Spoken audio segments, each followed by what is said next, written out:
Hello, everyone, and welcome back to the next. Start over. Hello, everyone. Welcome back to this episode of the Pathfinders podcast.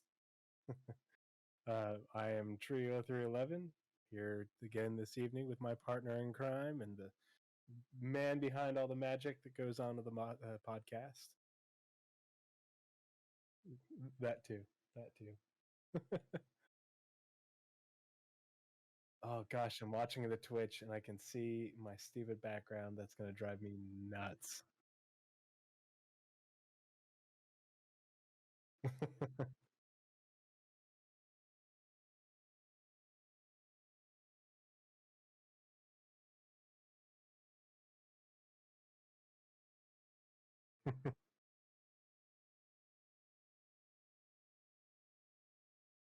It's a good thing a lot of people listen to this. Yeah. Gosh dang it. I've been muted this whole time. Oh, no. I could hear you. Windows? Yeah, you could hear me. OBS couldn't. I'm sorry for all your ears. Windows decided to put my mic back at 100% again. Stop it! I thought you were just excited. See, now you're turned down. Now you're quiet for me. I'm quiet. Yeah, because I turned that down a bit. Here, is that better? Hello? Keep going. Keep going? Okay, is that better? Yep. Mas. Okay.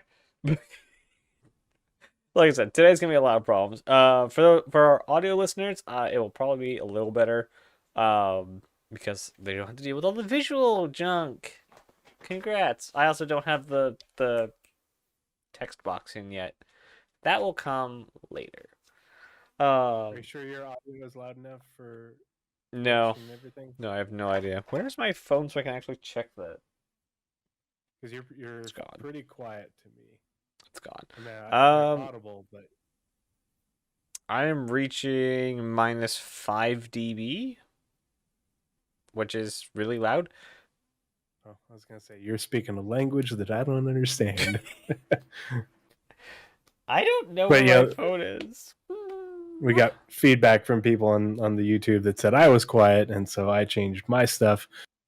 But that was when I was working off my laptop when I was in New Mexico, and now that I'm home and I'm back here in my comfy office and my comfy chair with my nice setup, and there's a window over there above the stairs, and because it's summertime, there's so much light coming this way, and I can't do anything about it, and it's totally messing up my background, even though I've got my Chrome key lights up there. Yeah. For some reason, I totally time what they call time zones completely flew out of my head when you were talking about light earlier because it's dark out of my window.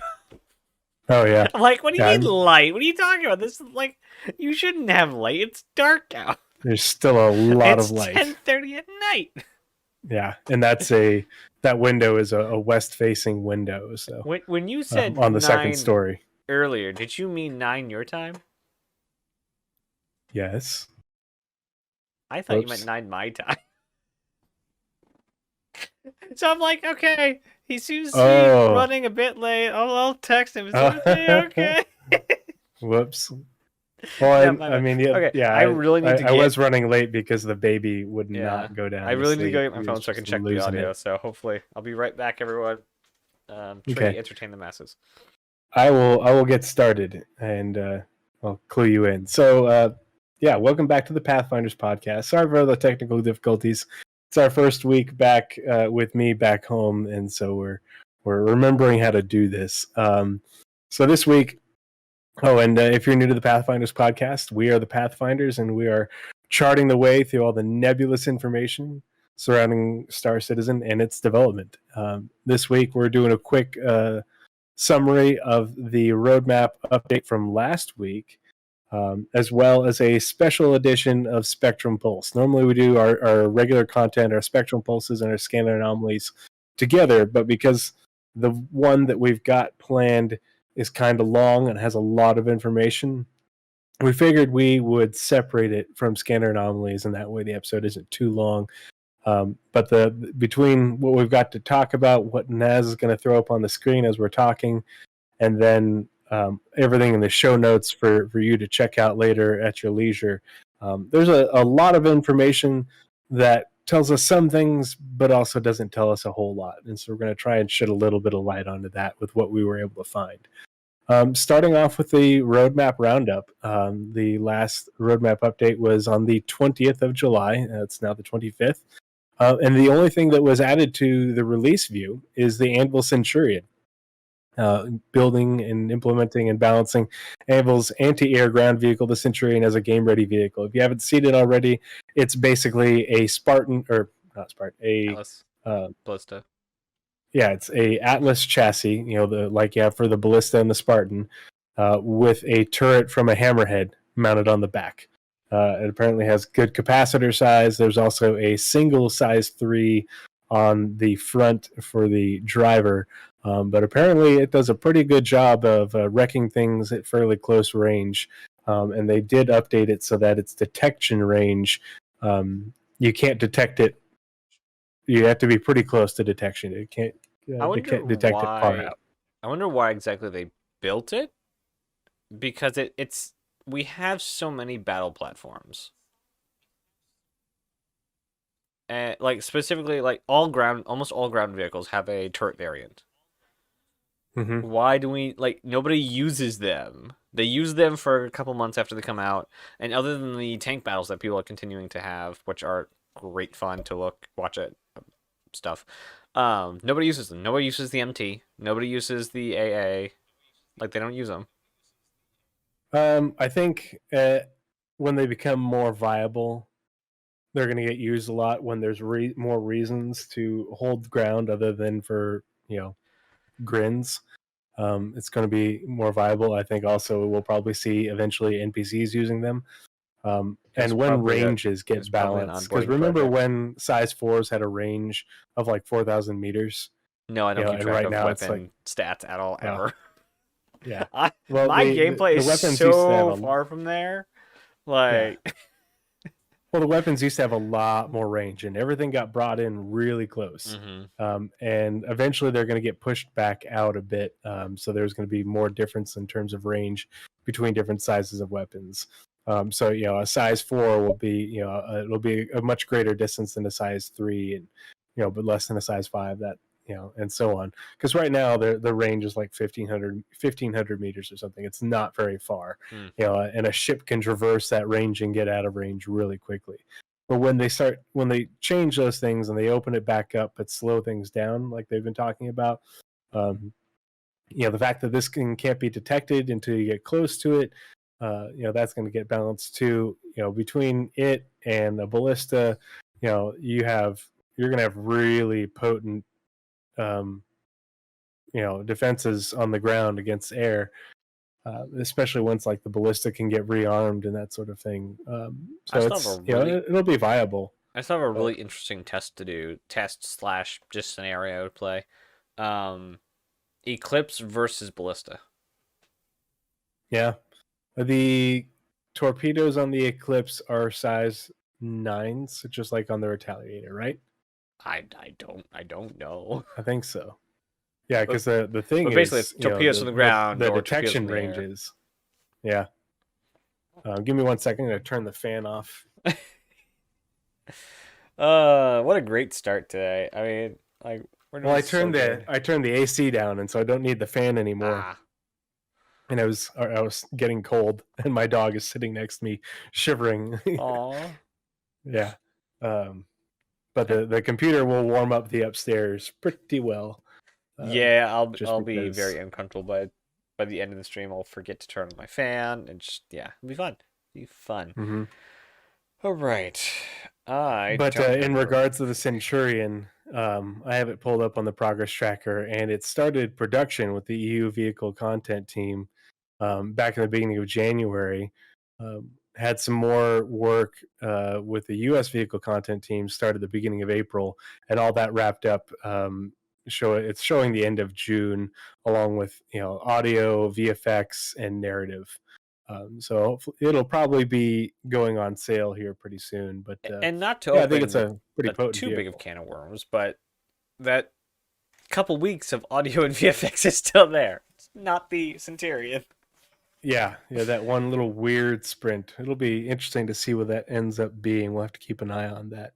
I doubt he's here, but if he is here, I looked into the VFX thing, and the damage, calling damage for Star Citizen, there's a couple different things. VFX is a part of it, but it is more of a tech arts job to make up the damage state. This is in reference to a conversation we had episode or two ago. I think it was last episode, or was it episode before? Yeah, I think it was last episode. Okay, so last episode, I forget who it was in the chat, but we were talking about what a VFX artist would be doing in relation to a ship.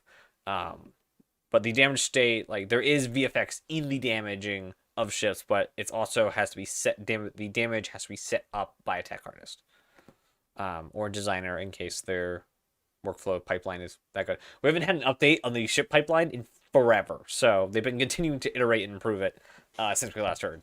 So it could be a tech artist, could be designer, depending how the tools have evolved. Yeah. And that would have been just the damage state. Like the rest of the thing, like would have had to been built. Well, that not even the damage state. That would have been just the VFX for the damage. Yeah, like just the visual so there was particles no way tracking. It was going to be like that would be bad or anything. What is it called? Not the UV maps. Basically, that'd be almost just the breaking of the UV. Yeah, not the placing of the explosions that we have currently. Plus, everyone's waiting on physicalized damage, so they probably wouldn't do a whole bunch of work for it. Yeah, I don't know. I hope. I would love to know where Jake's moving the roadmap. I want to know like what the roadmap for the roadmap is. Yeah. What I mean, he's talked about some things that he wants to get implemented. I know that there's a backlog of things that they've they want to work on. It's just a matter of it's made by Turbulent, the web team up in Montreal, and they obviously have their hands full as they're busy converting over huge sections of the RSI website over to their new, what is it, Alexandria or something like that. Something like that. Is the name of the tech that they're using, and that's what makes some pages look more modern and different than others. And it's a whole holistic system that manages everything, so that way they're they don't have to go back in and update all sorts of little old links and stuff. Every time things changed, it all becomes sort of better connected.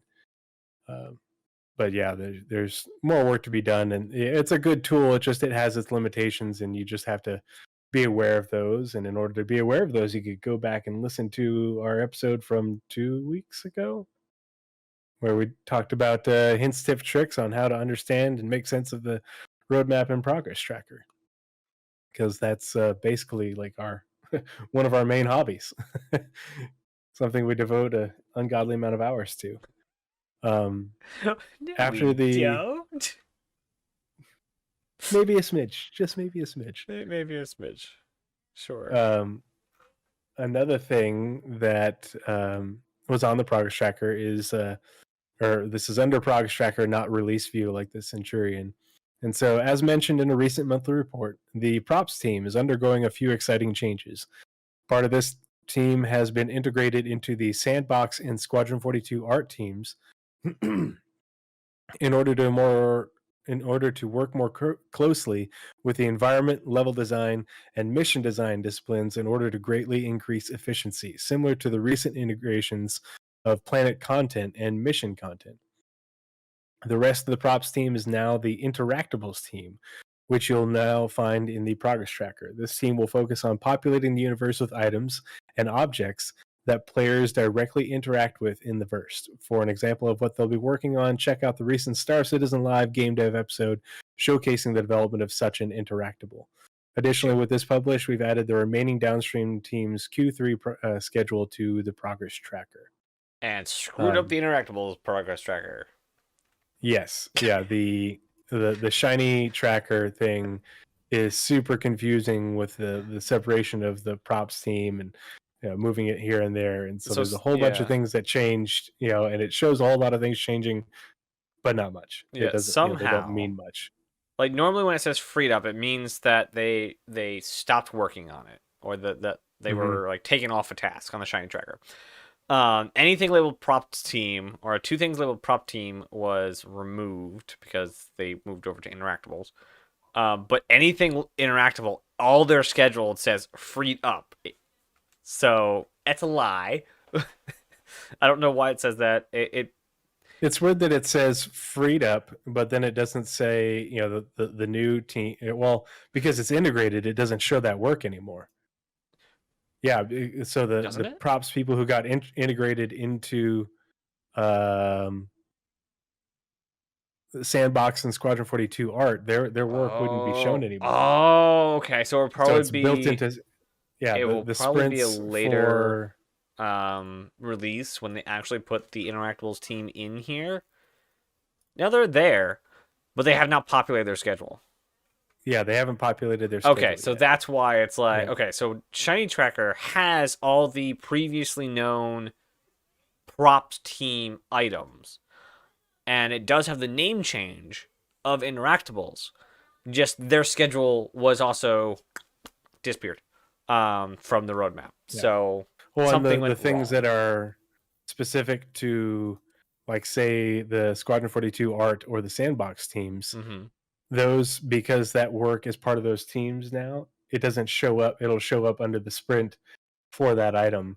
It won't show a separate, props sprint for AI, illegal goods dealer, or whatever, that sort of thing. Mm-hmm. So, it says freed up work, but it just means that that sprint that was on there before isn't there anymore. It's just inside of a larger sprint. Um, so it's confusing. But they did add some, or change some things. Also, Um, also, that isn't the interactable team a persistent universe focus team? Yes. Hmm. So all the squadron stuff would have been moved on to a squadron prop team. Not a squadron prop team. It just goes into the Squadron 42 art team. Okay. Yeah. Super confusing week for the roadmap. Super confusing. Mm-hmm. Like how many? There are 45 deliverables that were updated. Well, say that there's a. Here, I'm gonna make sure I can. There's a Squadron 42 art team sprint like this, mm-hmm. and they're working on a location, and there was a props team sprint down below it that was this long. Mm-hmm. That props team sprint just disappeared and is now included in this sprint. Does that make sense? It does, but Same with the sandbox.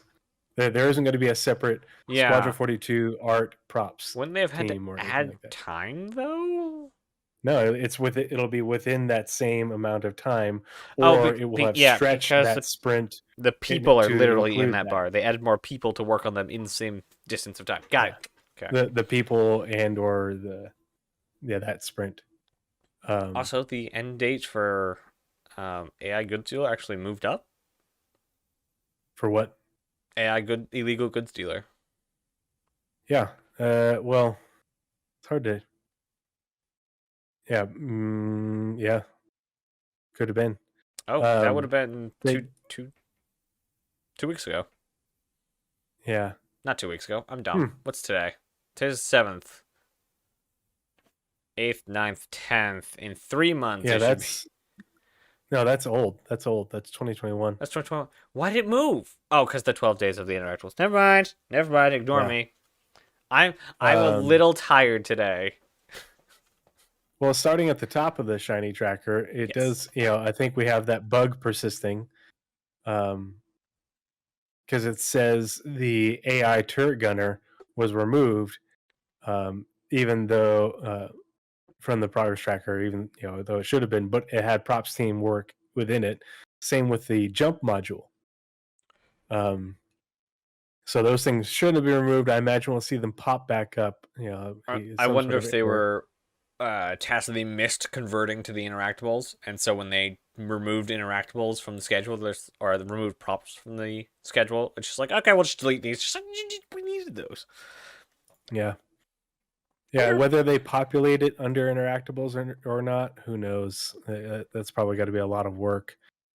I mean, that's what it's going to be from now. Wow. Props won't be interactables. Yeah. Interactables is now their own team. It's kind of like a fun and little brother to the sandbox teams. And also give us everything that's movable. Make all items in the environment movable. Please.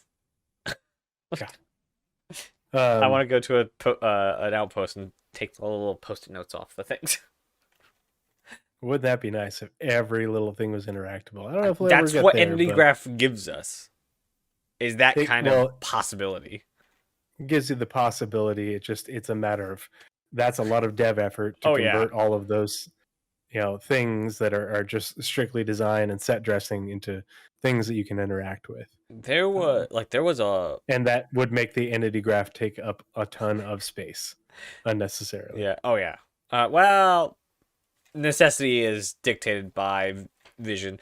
There was a talk like a while ago, 5 or more years, that was the plan, to make everything just in the environment dynamic.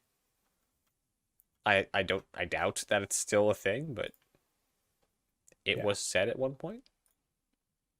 Any other notable things on the roadmap? Well, so the big thing that I noted from the update is on Shiny Tracker, a lot of the chapters for Squadron 42 had their work extended. Yeah, so I was dumb. Like Tree even told me in the episode we did, like, hey, no, we haven't gotten their schedule yet. I'm like, no, like there's only like 9 chapters left to finish. No. We have only like 3 chapters that are finished. The schedules were updated. We now have them extending to the wall of the current schedule of the downstream teams. So all the chapters are being done by downstream teams. Yep. I was dumb. Yeah. Well, like chapter 9 was extended from middle of May to middle of August. But a lot of the chapters had their end date extended to the end of September. So they are still being worked on, Let's see, how many are done? Chapter 3, yeah. So 3, 7, 8, 16, 21, 24, and 27. We have a total of 7 chapters that are, at least according to their chapter sprints, are done. Those will probably need polishing by the time that the rest of them get done. And they're all not very consistent with weeks. Like, chapter 27, 42 weeks, done. Chapter 26, 92 weeks, still not done. Yep. Chapter 25, 62. Like, they're random stuff. Random amount of weeks. That could be so many different things. And we could even, at a later time, get more work added onto the chapters that are done in other teams. So let's say landing or level design 1 FPS, not that this would happen, but would have a task later on after they're done with 26 to move on to 27, and then we would get another sprint and 27 would not be done. So there'd be a giant gap of work just in there.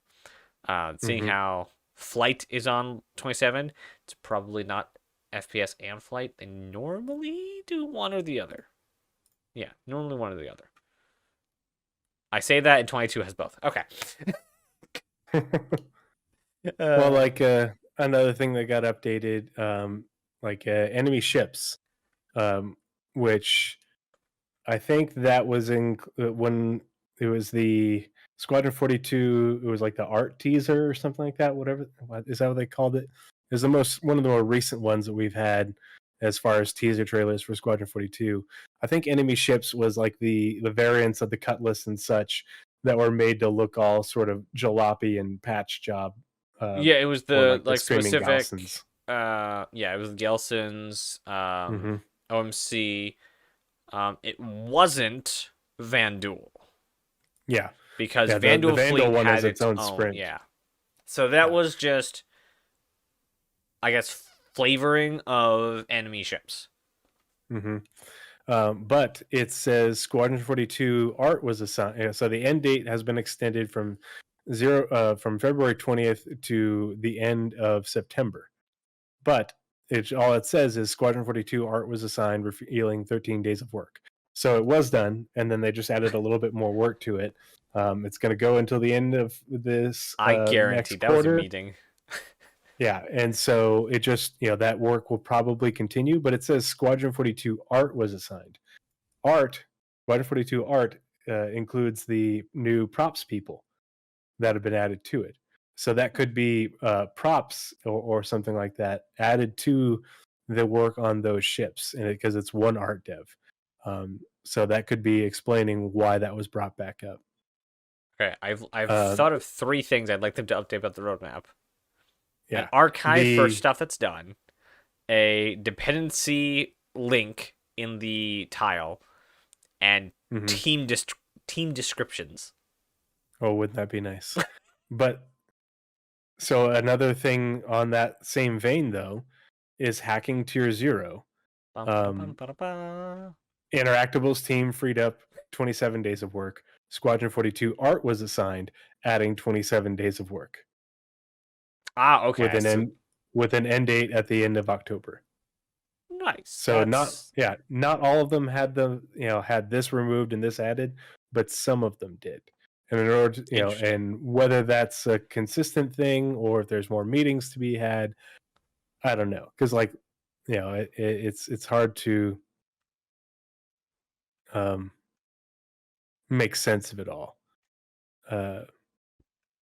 The other thing that was really interesting was the Moby-Glass rework. The end date was extended from mid-September to end of September, and the Squadron 42 feature team was assigned, revealing 13 days of work. So the Moby-Glass rework was just the UI team. Now they've added the Squadron 42 feature team. So that means to me that they're anticipating the UI work to be done, and then the feature team will incorporate that into the game. And then after Squadron 42 feature team, or alongside it, maybe we'll see like the feature, EU-PU gameplay feature team get assigned to it as well. Yeah, well, that comes later. They've said like it's Squadron implementation and then that's what I mean, PU like conversion. We might see that soon. Getting added in order to give us an idea of when. Yeah, so on the roadmap, SQ42 feature team has been working on it since the beginning of this month, and they only have that was the 2 work weeks. that got added. Yeah, and they only have 2 weeks past, so it's probably support for UI plus. Mm-hmm. So like UI said, hey, we need a feature done, and so they're like, okay, assign an engineer and get that thing worked on. That's probably extensions to building blocks, I'd imagine. Let's see, I'm gonna pull it up because Squadron 42 feature team should be downstream. Yes, it is a downstream team. So until we get that next update, we won't know how long it's going to take for integration of that feature. But the we'll see how long it takes for the Squadron people to get done with it, and then see when the EU-PU gameplay feature team, because they should be the ones that pick it up and integrate it into the PU. They might, they might get added in at any point, and work alongside those two teams. We'll just have to wait and see, because they're entirely different people. So the next thing I see on the updates that is of particular note, and you might have one sooner, but the first one I came across was physics team added 42 days of work, 3 engineering devs with 49 tasks. I was just about to talk physical damage and breakability. But where it extended to is still only early September. which is still in the realm of possibility to get into 318. Tinfoil hats, everyone. Tinfoil hats. But it's possible. And tinfoil hats and fingers crossed for an ISC on it. Because if they can get ISC to do a little tidbit on this, just so we can see what their work is looking like and what all it brings to the table, I think that'd be really cool to watch. I don't think we're having a sprint report, but I really hope we're having a sprint report. Mm-hmm. It didn't say anything in This Week in Star Citizen. I know this episode's getting a bit just completely jumbled because I'm tired. But one thing I did want to mention, I wanted to mention this at the top of the show, was higher player caps for live are being entertained. So we may get 100 players or 75 player live servers when 3.17.2 goes live. Servers are doing much better than initial thought by players and devs. There's like AI brokenness, but most of the AI brokenness seems to be just AI problems, not server problem. Mm-hmm. So they've been testing 75, 100, and 120 players on a server.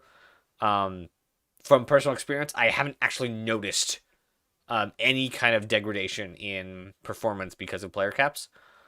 What is the thing? I've actually had better performance in 3.17.2 than ever before, even with player caps. So It's like, this is what they meant 3, 4, 5 years ago when they said we want to push a single server to its limits, then do server meshing. So we're finally at that like last stretch of break the servers into submission, so they're as pristine as possible. I don't know why the word Mercury's in my head. That way, every single ounce of performance we can get can be gotten out of every single server when we mesh them. So we might not need a server for every landing zone. We could have a server for a planet and moons, or even 2 planets and moons. Like, we have the amount of overhead on these servers that can actually support more space and more calculation, so more AI, more players. And that means that they can, one, save costs by just not meshing a whole ton of units. And that means a lot for static server meshing. Not so much dynamic, because dynamic will say, hey, I have 10% overhead, so I'm just going to scale up to take up 10% more of the universe. But for static, it means a lot that they get as much performance as possible out of a single server, so they're not spending a whole kind of useless money on empty servers. Yep. So, really cool that we're getting higher player caps in live. Yeah, no, it's a really good signal. I think the other thing in the Shiny Tracker to note is, while the Moby-Glass rework got, it looks like it's going to go into Q4. We'll just have to wait and see how much farther that goes before it starts getting integrated in the PU. Nothing got changed to the map and radar system rework. So whether that will be a thing that will have to go through the Squadron 42 feature team and then the PU as well, I don't know. The only thing that's changed recently is a GFX sprint being added, basically from beginning of August to the beginning of September. But that Squadron 42 UI sprint still ends mid-September. So whether they're waiting on the Squadron 42 feature team to get assigned to it or not, who knows? But we're still keeping an eye on that one. And other than that, I don't think there's anything else of note in the Shiny Tracker other than the confusingness of all the interactables, props, team stuff. I mean, rope simulation added 4 days of work. Feature team added 55 days of work for save and load. Why is save and load being so difficult? Let's see, anything. Centurion was released for 3.17 release window. I assume that's supposed to be 3.17.2. And that's all the actual changes other than a whole bunch of confusing interactables freed up so many days. But yeah, that's the roadmap. That was. Yeah, okay. So I'm looking at the calendar to make sure that we actually have next Monday will not be a roadmap update. No. So we're good for 2 weeks. Yay, we did it. And next Monday won't be reports either. Right. So we've got to come up with some more content. We actually have a normal episode next week. An entirely normal episode. Jeez. What are we going to do? We don't have any free content. I have no idea. We're just going to have to make it up as we go. Let's see. Plenty of things to talk about. I'm pulling up one last thing before we move on to... I'm really trying really hard not to look at numbers because numbers are a trap. And it's a newer like tip when you stream to not look at the view counter.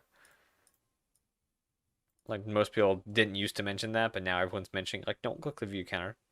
Have fun and act like you always have a million people watching.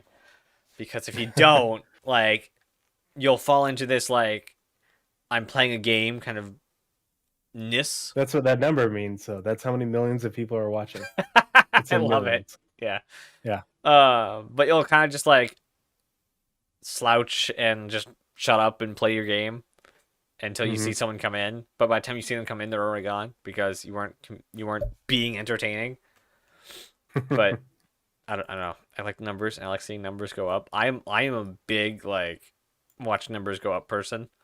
I've so far stayed away from what is it? Idle games. Because I just making numbers go up is just so much fun for me. Like that's why I like factory games. Just making numbers go up. Number go up, monkey brain good. Yep, I just really like it. Yeah. But moving on to our next segment for tonight's episode. This one, there's a lot to digest, and so we thought we'd just do like a special episode or a special Spectrum Pulse segment, separate from when we would normally do them, coinciding with our scanner anomalies. Just because there have been a lot of conversations surrounding this that were spurred by a couple of ships showing up, getting put onto the progress tracker, going into development right now, and then later on this year, that people are really excited about. And they're really, part of the reason they're really excited about them is new gameplay, but part of that new gameplay is drones. And so a lot of people have been speculating that because these two ships are going into production, it could mean that CIG will prioritize and put drones into production for implementation within Star Citizen, maybe next year, because these ships won't be done soon. Their work goes into next year and will probably continue well into next year, if not the end of next year. But the first of those ships is the Anvil Crucible. The repair chip right now. Did I say chip? Repair ship. It's the same difference. Yeah, which from I asked Jake because it initially was just vehicle content starting in Q1 2023, and they recently added vehicle concept art. But Jake said that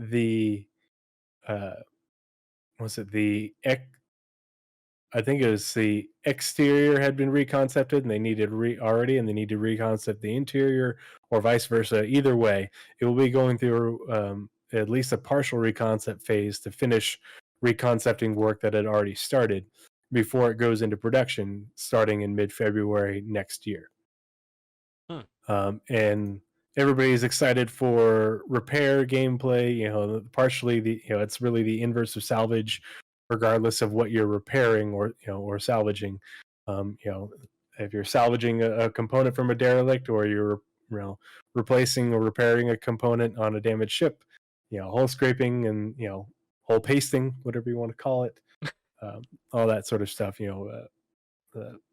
Munching will end up being us, printing, the frame, and the structure of the ship, all those sorts of things. So it'll be really interesting to keep an eye on. But one of the ways that the Anvil Crucible does repair is via drones. And so that's why a lot of people are excited about it, because there's the Cult of the Crucible in the InfoRunners Discord. So everybody in there was just going nuts. But then everybody's like, well, wait a minute. Is it going to come with its drones? Because, we'll get on to that. The next one is the RSI Apollo, which is one that, me, Space Medicus, is super excited about. I think both of us are really excited for the Apollos for different reasons. Me, because I just absolutely flippin' love RSI ships. Unfortunately, I'm also a Terran, like Terran, and so transitionalist is technically the term. If the Civil War happens, I lose RSI. Do I side with one of my favorite manufacturers, which RSI and MISC You'll right just now have to have someone smuggle one to you. Oh, absolutely. Yeah. So I really like the there's aesthetic. always a way around there's always ways around all these borders and rules, Yeah. And then you like it because it's medical. Yes, I've said before, I'll say again, in real life I am a flight paramedic. I fly around in helicopters and take care of the wickedly ill and injured, both civilian and army. So the RSI Apollo definitely speaks to me. So what you're saying is if I break my leg, I can fly in a helicopter? If you're in southeastern New Mexico, then yes, there's a chance. Yeah. But that's so far. Yeah. So I have to break my leg and walk all the way to California? Man. New Mexico. Yeah. Sorry, I don't know why I said California. Yeah, I used to work in California. Yeah, years ago. But the RSI Apollo is already apparently in production. Apparently, they've done whatever concept work needed to be done, and the U.S. Vehicle Content Team started production on it just a couple weeks ago, and that goes all the way out to the end of Q1 2023. Well, it says middle of March. I never trust it when it goes to the middle of the last month of a quarter. I always assume that that's like some sort of typo or something. 11 weeks out of the quarter. Yeah, and that it's actually going to the very end. So we will know more about those two, the production of those two ships, as the progress tracker gets extended into Q2 2023. Should be end of September, beginning of October is when we'll see more changes to that. But the RSI Apollo, part of the way it treats the ill and the injured is by recovering them with the Shepherd drones that it uses, the Shepherd Medilift drones. And so this is, two ships, both use drones, both going into production, and being well underway, middle, early of next year. That it could be something that drones could pop up, Q1, Q2 2023 to get started working, to be implemented in the game. And because it's really not a hugely complex thing. Yeah. Because you control the drones via a remote turret, sort of operator seat, just like you do for remote turrets, like you will for tractor beams on certain ships if they aren't, turrets themselves. It's basically UI controls and then making sure that they have the functionality in order to do whatever it is that they do. But we'll get more into that. Aren't the Apollo ones autonomous? They're called drones, and I don't. So we'll get into more of that later. Okay. But when we got more information from the Vulcan, when that was concepted, it talked about AI tasks, and so they would have to be flown. And then you could assign them an AI task, and they would perform the task, and then you would fly them back. That's the way it sounded when John Crew was talking about it. That's the way I interpreted it. And then Seer the Sixth has a great video on YouTube talking about drones, and he interpreted it the same way. So all the links will be in the show notes, and you can go watch and read for yourself and tell us what you think. But that's the way it came across to me. But I could be wrong. This is me just interpreting everything that I've been reading today and over the last couple of days, and there's a lot. There's a lot. Yeah. So to start off, drones have actually been part of the Star Citizen universe since pretty much the beginning, like Kickstarter days. October, November 2012. Because the AMX -1 repair bot was one of the original Kickstarter stretch goals. I have one in my hangar.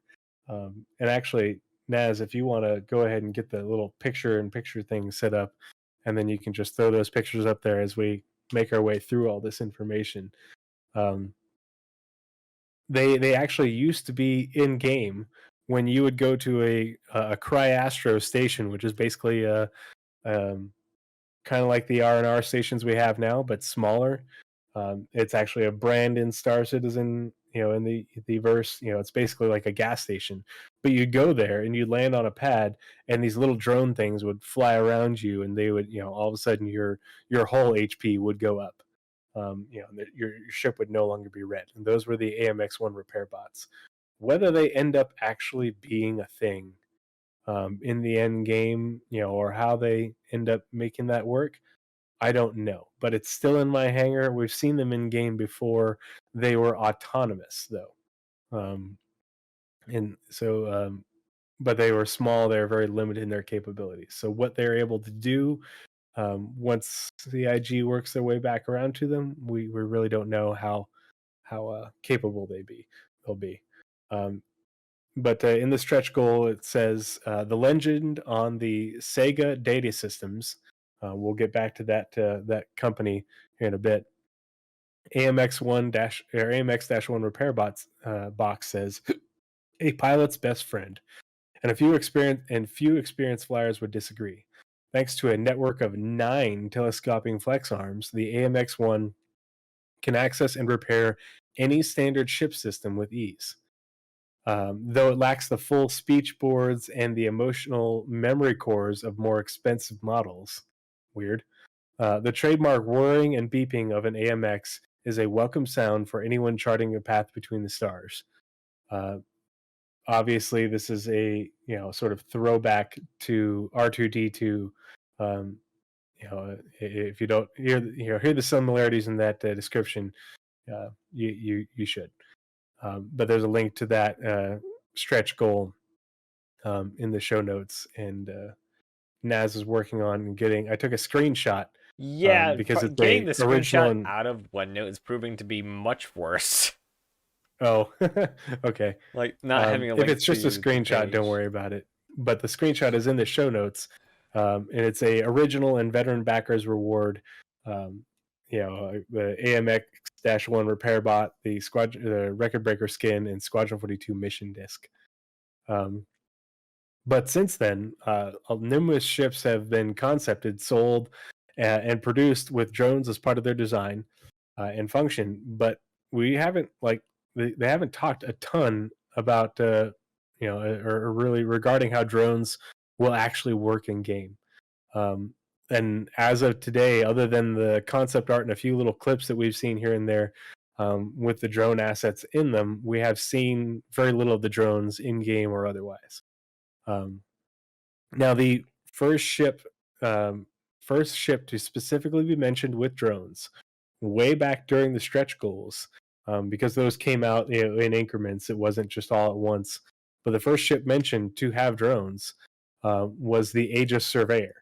And if you're listening to this, you're like, wait a minute, what's the Surveyor? I've never heard of the Surveyor. And it's because the Aegis Surveyor is a salvage ship. And it was later renamed to the Reclaimer, which everybody should know and love. But the $32 million stretch goal, which was the Aegis Surveyor.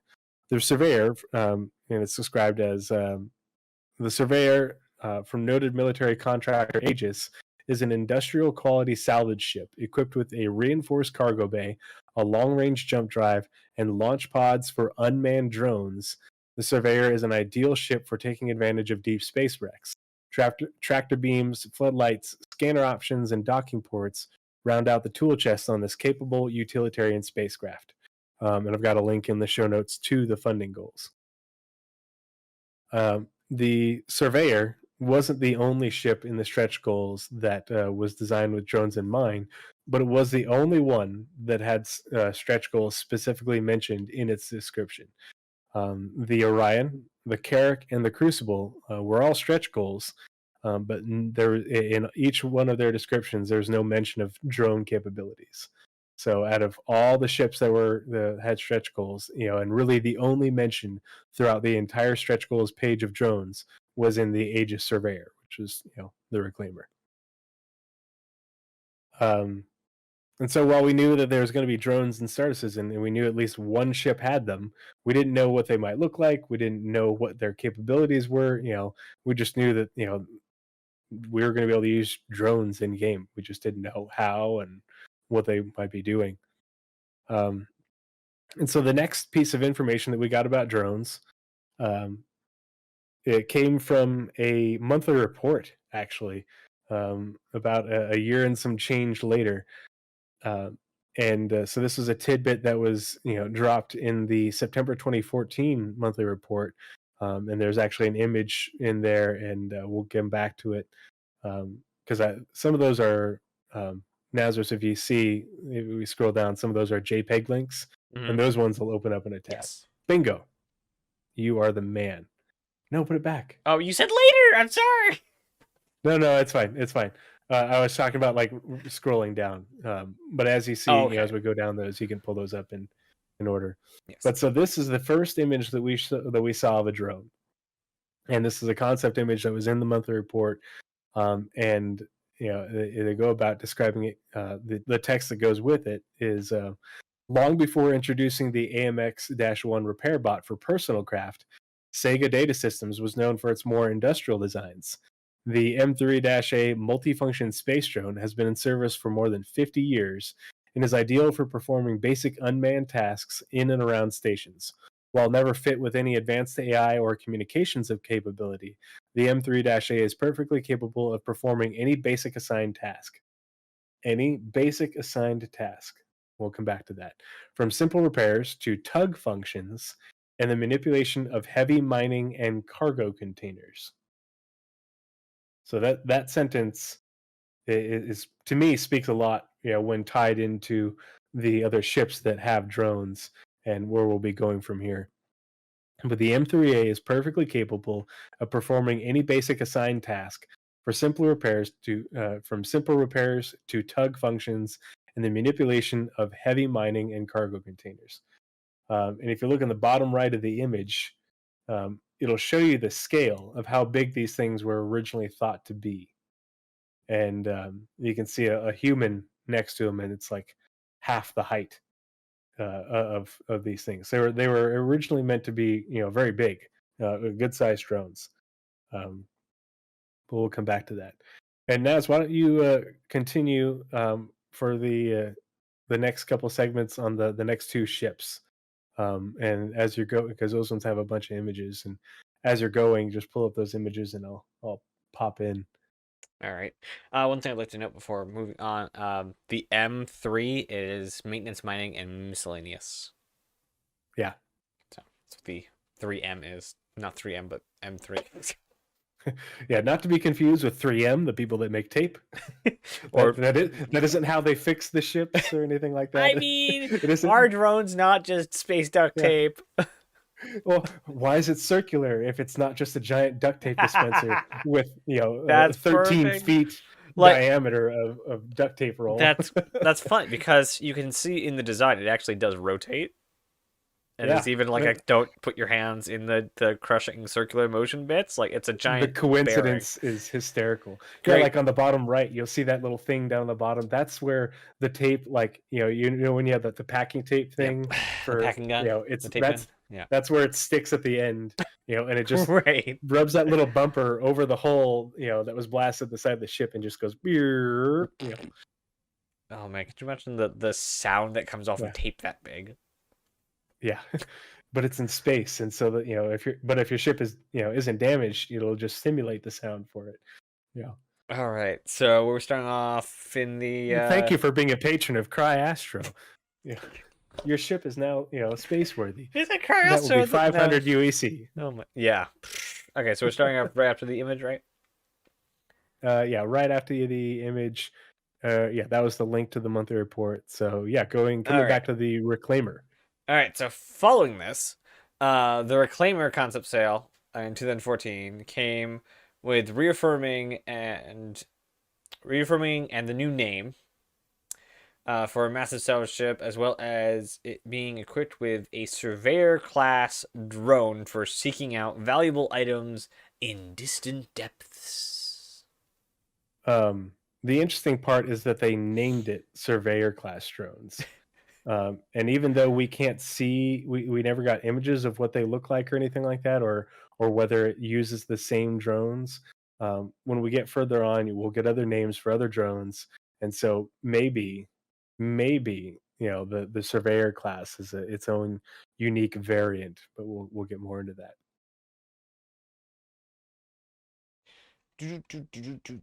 Okay, I messed up. Oh, don't do that. All right. Next up, we got the Carrot concept sale in November 2014. It's a really old ship. I forgot it was that old. Came out and went in with no mention of drones. So the original concept didn't have any drones, or didn't have any talk of drones. However, during it was what? Oh, go for it. However, during the designing the Carrick video in December 2014, the concept artist briefly mentioned launching of drones, and it was so brief in there, it was half a sentence. Yeah. So there was no visuals. It was just sort of like a mouse cursor in this area is where they will be launched from. It was not much. But yeah, it was interesting that they, nothing in the concept sale, nothing in the stretch goal, in nowhere up until some random concept artist who probably doesn't even work for CIG. At no point were drones mentioned for the Carrick until then, and I couldn't even find anything after that until like the Carrick went into production in like 2019. Man, like the world of Star Citizen back in the mid 2000, mid 2010s is a wild place. Everything that came out of there has had a major rework. And like the artists ruled ships back then. Ruled ships. Artists ruled. Currently, they just made shit up. Yeah, they did. They just like whatever it is an artist did, that's what happened. Now it's flipped over, and designers now rule the ships, and artists do their job. Like, yes, it does make for a normalized art direction, and it doesn't allow as much creativity. That's what passion projects are for. Like, even though Star Citizen started out in that very like passion project-y area, and they were very like let loosey on all their artists to just make whatever, there's a good balance. Like every game has to find its balance, and it created a lot of problems for a lot of ships, aka the Starfarer. I'm pretty sure we covered that in a previous episode. The dumpster fire that is the Starfarer. We also have problems like the Polaris, the Banu Merchantmen, both need to be heavy reconcepted. The Bengal looks completely different now. The Retaliator almost didn't make it. The agreements to keep the Redeemer the way it looks now. The Constellation series is another terrible example of early development of this game. Like, you will never find a ship that is anything close to a Constellation now. They're all so much better. Even the Drake Corsair that's about to come out later this year, next year, one of the two. Soon. In a couple months. It's supposed to be a comparative Constellation. It stomps the Constellation out of the game. The only thing that the Constellation has a single edge in is either the snub fighter that nobody uses, or I think it's like 20 or so more SCU. which if you need more SCU, then you're gonna get just a ship for SCU carrying.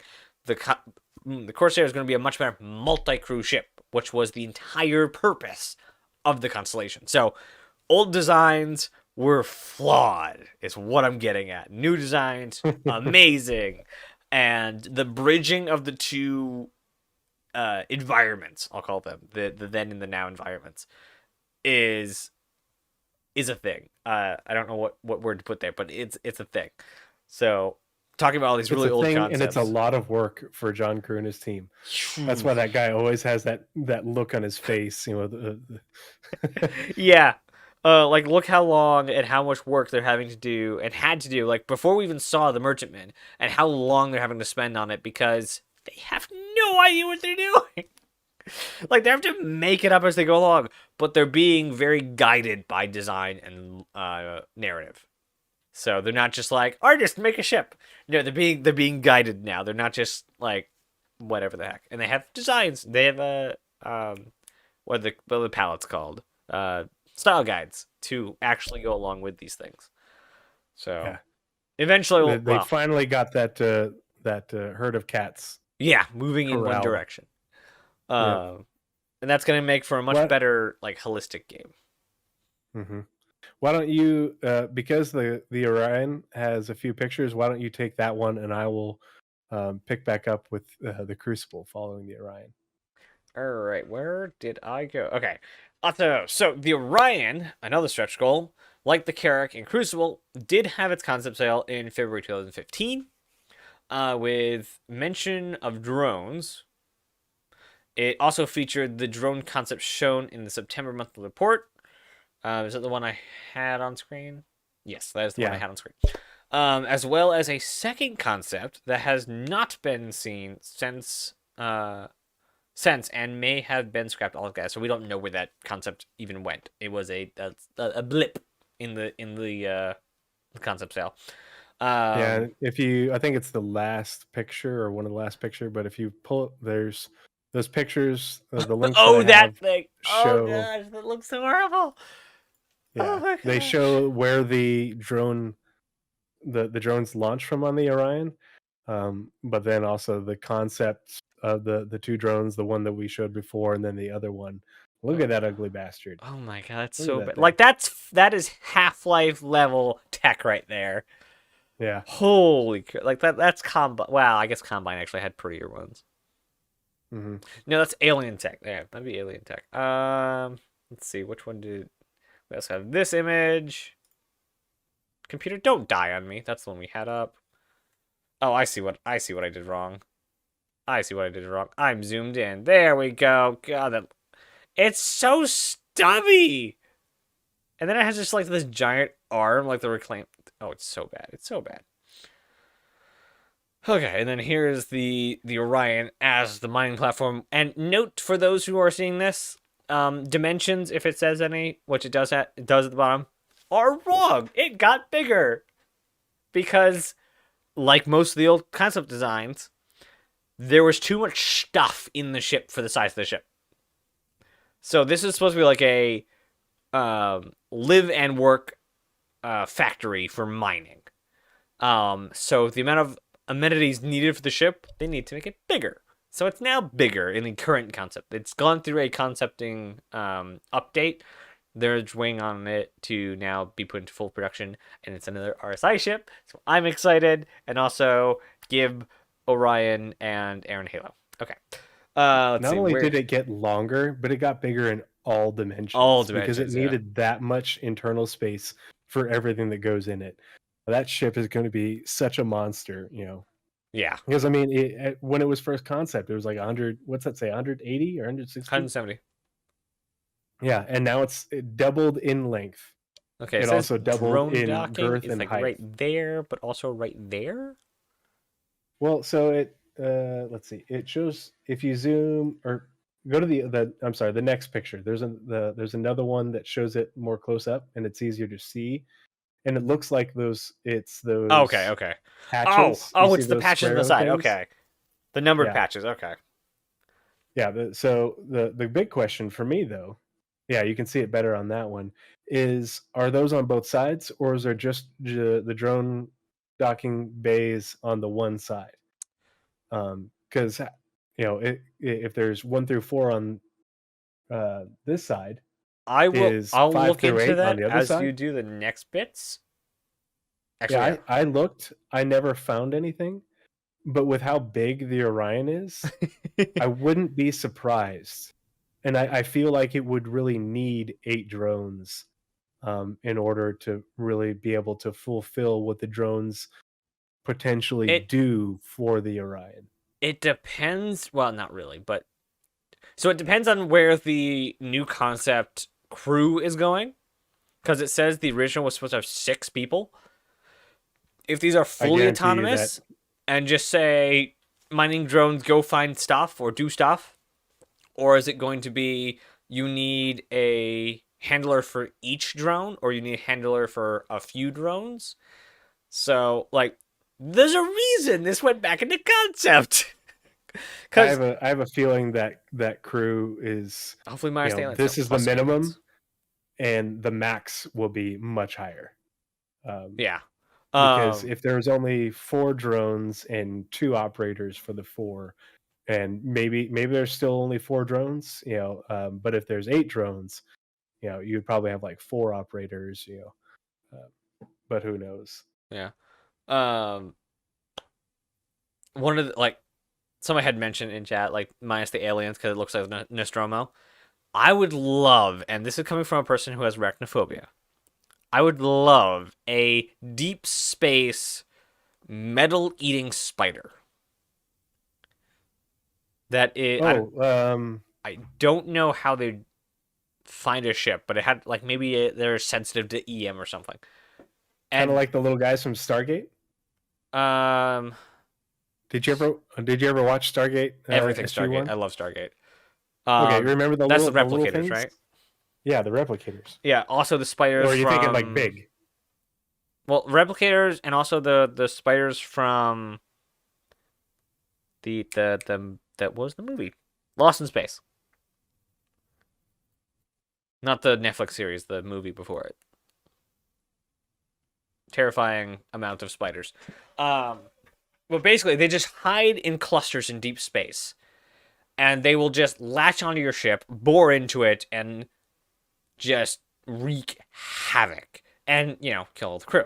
So like, it'd be super cool if there were just like these fields where like there's a good EM level, and they just kind of exist there. Maybe they're like a breeding ground or a migration ground. And if somebody happens to go in there in deep space, like this is nowhere near a space lane or a usual place for people to be. But let's say you're exploring the air in Halo and you just happen upon these spiders, or you're just exploring Pyro or one of the outer systems that isn't traveled much. And you're all alone, you're nowhere near repairs, and you just hear the all across your hull. Hmm. It's like, that would be great. I want that kind of experience out of Star Citizen. And they have expressed interest into going more, narrating some more horror-esque styles with the sandbox that is Star Citizen. So that is a thing. All right. So if you would like to go on, I believe that's everything we have on the Orion currently. Yeah. Oh, the little description. Mm-hmm. So that was the only time it mentioned the drones in the Orion's description. Or it says, for advanced mining operations, the RSI Orion is second to none. The Orion carries a crew of up to 6, responsible for flight operations, engineering, and manning both turrets and pre-installed drone interfaces. So back then is when we were hearing about the remote to turret operator seats and stuff. But yeah. Moving on to the Crucible. Um, the Crucible concept sale was in November 2015, and it also made no mention of drones. But initially, in the I think it was in the stretch goals. I think it was. Um, the Crucible was talked about being able to be paired with what was called the Miller ERS, and I forget what ERS stands for. But the Miller ERS was a scaffolding system that the um, Crucible could attach to that would allow it to repair capital ships. And it was said in the descriptions of this ERS, and see, this is why when people say, oh, the Crucible can repair capital ships like the Bengal, it was said that it would require hundreds of these scaffolding systems and dozens of Crucibles to repair something like a Bengal. Okay, so I just looked it So, up. They do have the boxes on both sides on the Orion, but they oh, are cool. both labeled with the same amount of numbers. So it's not 1, 2, 3, 4, 5, 6, 7, 8. They are both 1, 2, 3, 4 on both sides. I mean, it might just be placeholder. I mean, I hope that they're based off what I think the drones do for the Orion. I hope that there's 8 drones. Yeah, Because or I think more. I think Now it's it's gonna be bigger. yeah. Well, and those could just be bays with like 2 drones in them, because the like the Carrack Yeah, has like 2. It holds 4 drones, but has 2 bays, so it could be like that. yeah. And Even maybe it's the just you have a bunch of spares, that even sort how of they thing. stack them in the Vulcan is like you could just make a fat Vulcan and have twice as many drones because you can just stack them side by side. But yeah, that's But fun. yeah, so the Crucible was originally supposed to be able to be paired with these scaffolding systems, and they walked back on that, and they're like, that doesn't that sounds like a lot of work. It doesn't sound too feasible. And so with the when the Crucible concept sale occurred, 2 years after the and some change after the stretch goals, and it made no mention of that Miller ERS. Um, Someone asked about it in the Q&A, and they reported that the uh, the Crucible was now going to be using its articulating arms, uh, supplemented by drones, in order to repair larger ships. Um, and not only for repair of larger ships, but also repair of itself. Interesting enough, in the engineering comlink that was linked in the Crucible concept sale, the engineering comlink, ship repair and maintenance, from the same day, it makes no mention of using drones for repair. So it must be something that they're like flying by the seat of their pants. This is how we're going to do it. But obviously, that's a very old document. But we do know that drones are used for repair.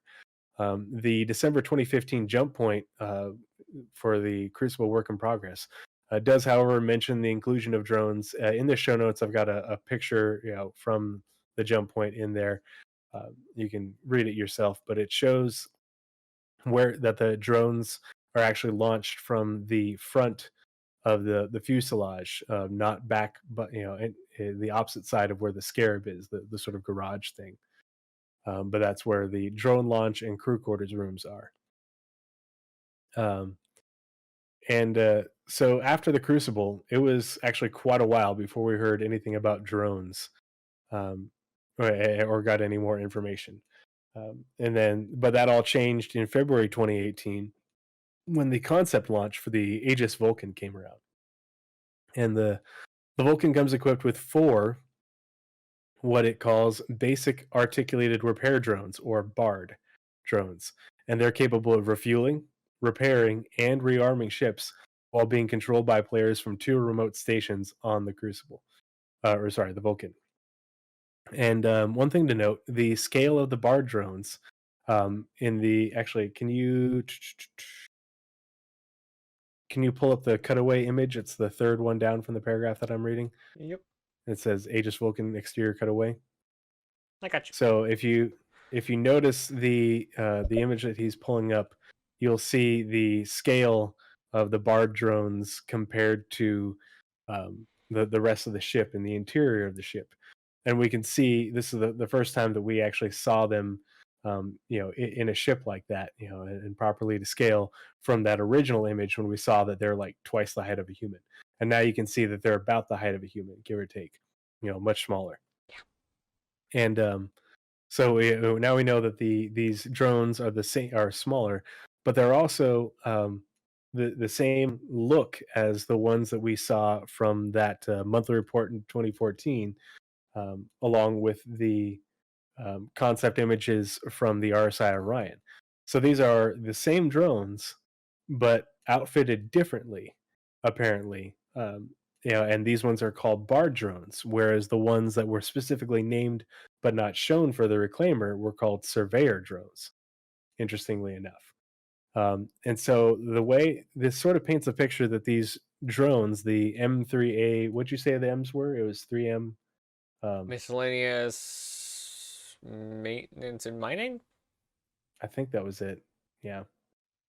Anyway, it shows that that these would be like the maintenance version of the drone, but they're basically variants. They're the variants of that same space, multifunction space drone by Sega Data Systems.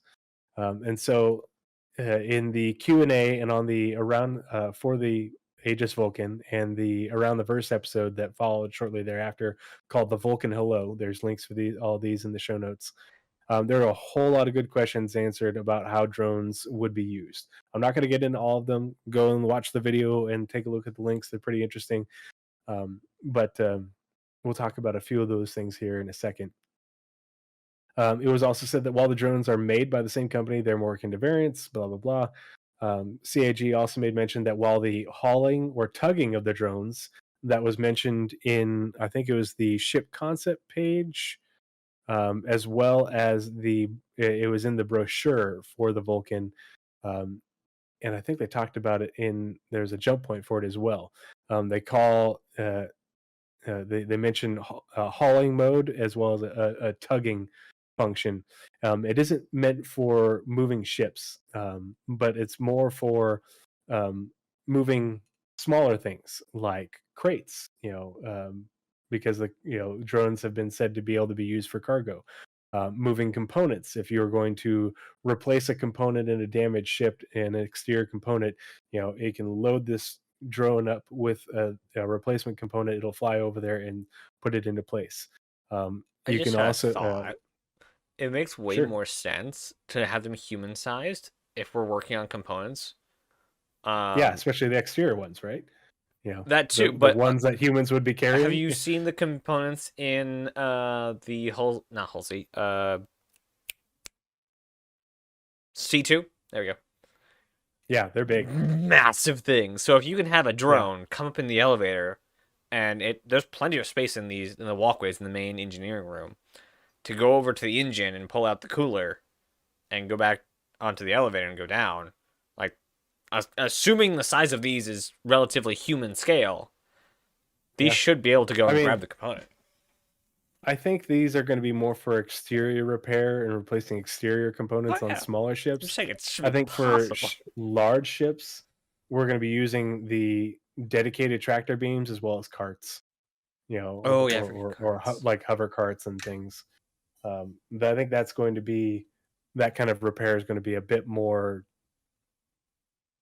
Well, by and then hand. there's the yeah, well, by hand as far as replacing them, but they shouldn't need replacing as often as exterior components. Oh yeah. The interior ones are the ones where we have a link in the show notes to the ship repair and maintenance engineering link. That's where they talk about the replacing like subcomponents in those larger components. Mm-hmm. So like your C2 has its interior components damaged. You'd have to take a lot of damage for it to be non-repairable. You would more be replacing subcomponents by hand and performing hand repairs on those larger components. I At hope least that's the way I read eventually that. that they get some sort of mini game for detaching and attaching components. Oh yeah, So it's not no, I think that'd just be fun. click. It's okay. I need to unhook these. Off. Disconnect pipes. Now I can pull it out. And when you put it in, It's not on, If you don't connect. turn these things off, you will get zapped. Yeah, it's just like, And then and now you have a damaged call ship. Adam and his Apollo. Like, I would love if there was like repair, like skill involved in repair. So it's not just rip out parts. It also salvage. Like, it's the same kind of thing. Yeah. And You also, have like, to have the right subcomponent. You have to put it in the right place. yeah. You know, And like the procedure some of diagnostics. like putting it in and taking it out, like it's when you put it in, don't turn it on, then plug it in, then you'll have a surge, or you have like fluids spewing out if it's cooler. So it's first plug it in, then turn it on. But if you just shove it in and turn it on, then start plugging the pipes up, you're just gonna have a mess, and you'll probably damage the component. Yeah, and get zapped. And now you're on the floor in your Apollo. If you're lucky, and all you got was coolant or some other fluid on you. You know, that's something they haven't touched plasma. on. That's something they haven't touched on. Like they've done environmental shading, so snow, dirt, mud, sand. They've even done grease. They've shown grease when they were working on the not Derelicts, the Rex, the new Rex. We have a new grease texture that they can apply to things. But we haven't had like dynamic messes. And it's like, it's interesting. Yes, I will infinitely give CIG more ideas. I don't care. They can take 100 years in this game. It's still my favorite game. And it will be my favorite game, including if it takes 100 years. But yeah, so going back to that original M3A multifunction space drone description in that monthly report from 2014. The M3A is perfectly capable of performing any basic assigned task, from simple repairs to tug functions and the manipulation of heavy mining and cargo containers. So that's what the tug part is.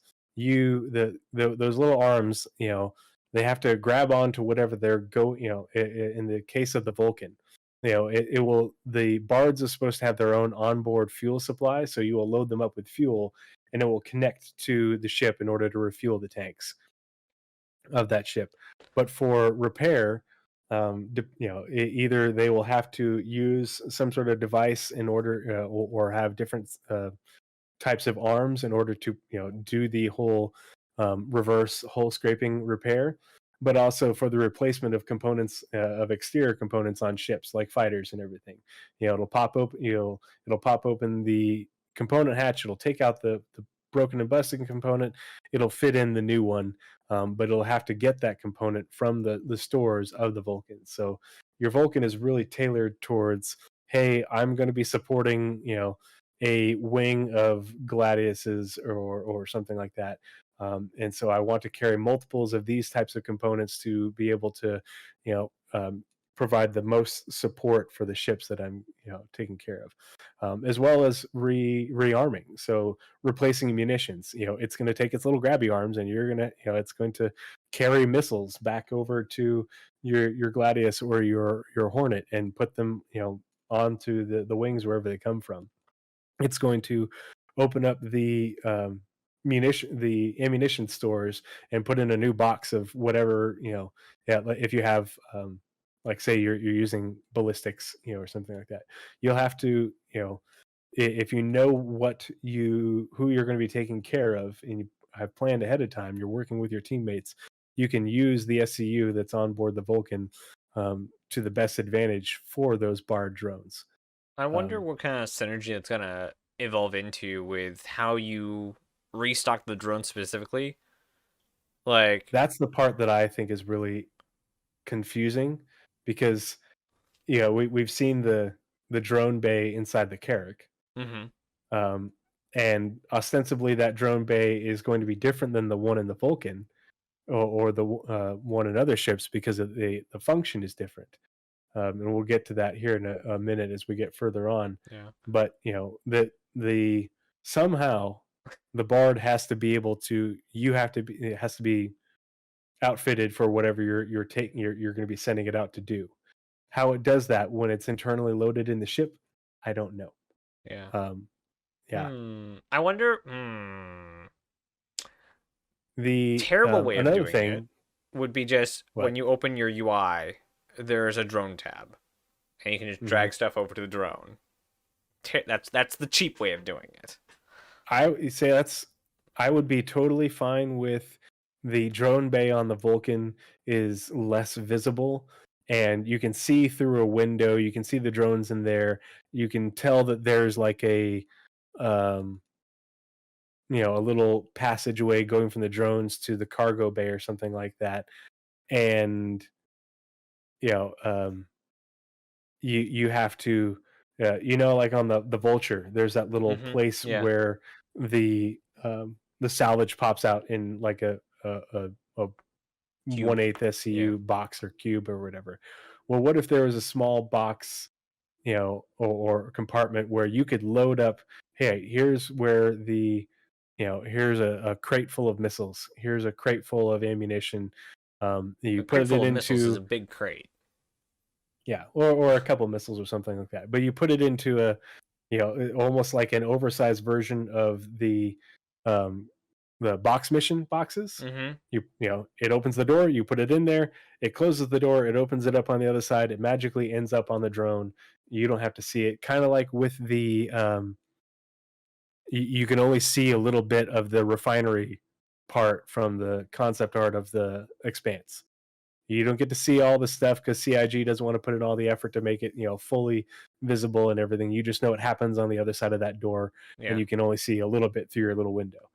That's The fine by me. Yeah, the reason I don't like that is because without a drone module for like a caterpillar, or you Hmm. can't bring a whole bee with you to refuel or bring extra materials with you on a small wing. So you can't bring a cargo ship, a Vulcan, and a wing of fighters and stay out longer. You have to have some sort of home ship to re up your supplies on your Vulcan, if that's the case. Well, If it's the Vulcan has a specific. back door for loading up cargo, and so ostensibly you could, continually reload the Vulcan, but in reality, this is kind of like you are flying with the wing of craft that you're supporting, like maybe a couple of gladiators and like a squadron of gladiuses or hornets, Mm-hmm. and you fly out with them to a certain point, and then you hide here and you power down or whatever, and they go about their mission, and then they return to you, and they rearm, refuel, you patch some holes or something like that, and then they continue on with their mission, and then at the end of their mission you guys all return back to base, that sort of thing. So you think um, the loop is specifically designed to be outing based and not extended support based? So I guess that would give I think credence to it bigger would ships, be, actually.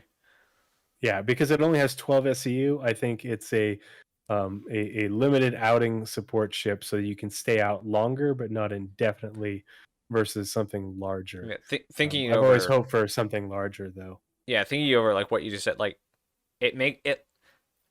This gives credence even to my hope of bigger ships down the road. So Yeah, bigger than I would Polaris love for ships, something like. like the Vulcan that is used to do what the Vulcan does for bigger ships, What about a instead of Polaris having to instead of go. torpedoes? It's drones. Yeah, well, yeah, that's something that big that flies alongside you, and you have to dock with it, and you can go to its cargo bay and bring over what you need, and it has big giant repair arms in order to do some external repairs, and drones as well. And then it also has a refueling arm thing, so you can refuel your large ship, so you don't have to go back all the way to whatever base Mm-hmm. in order to restock.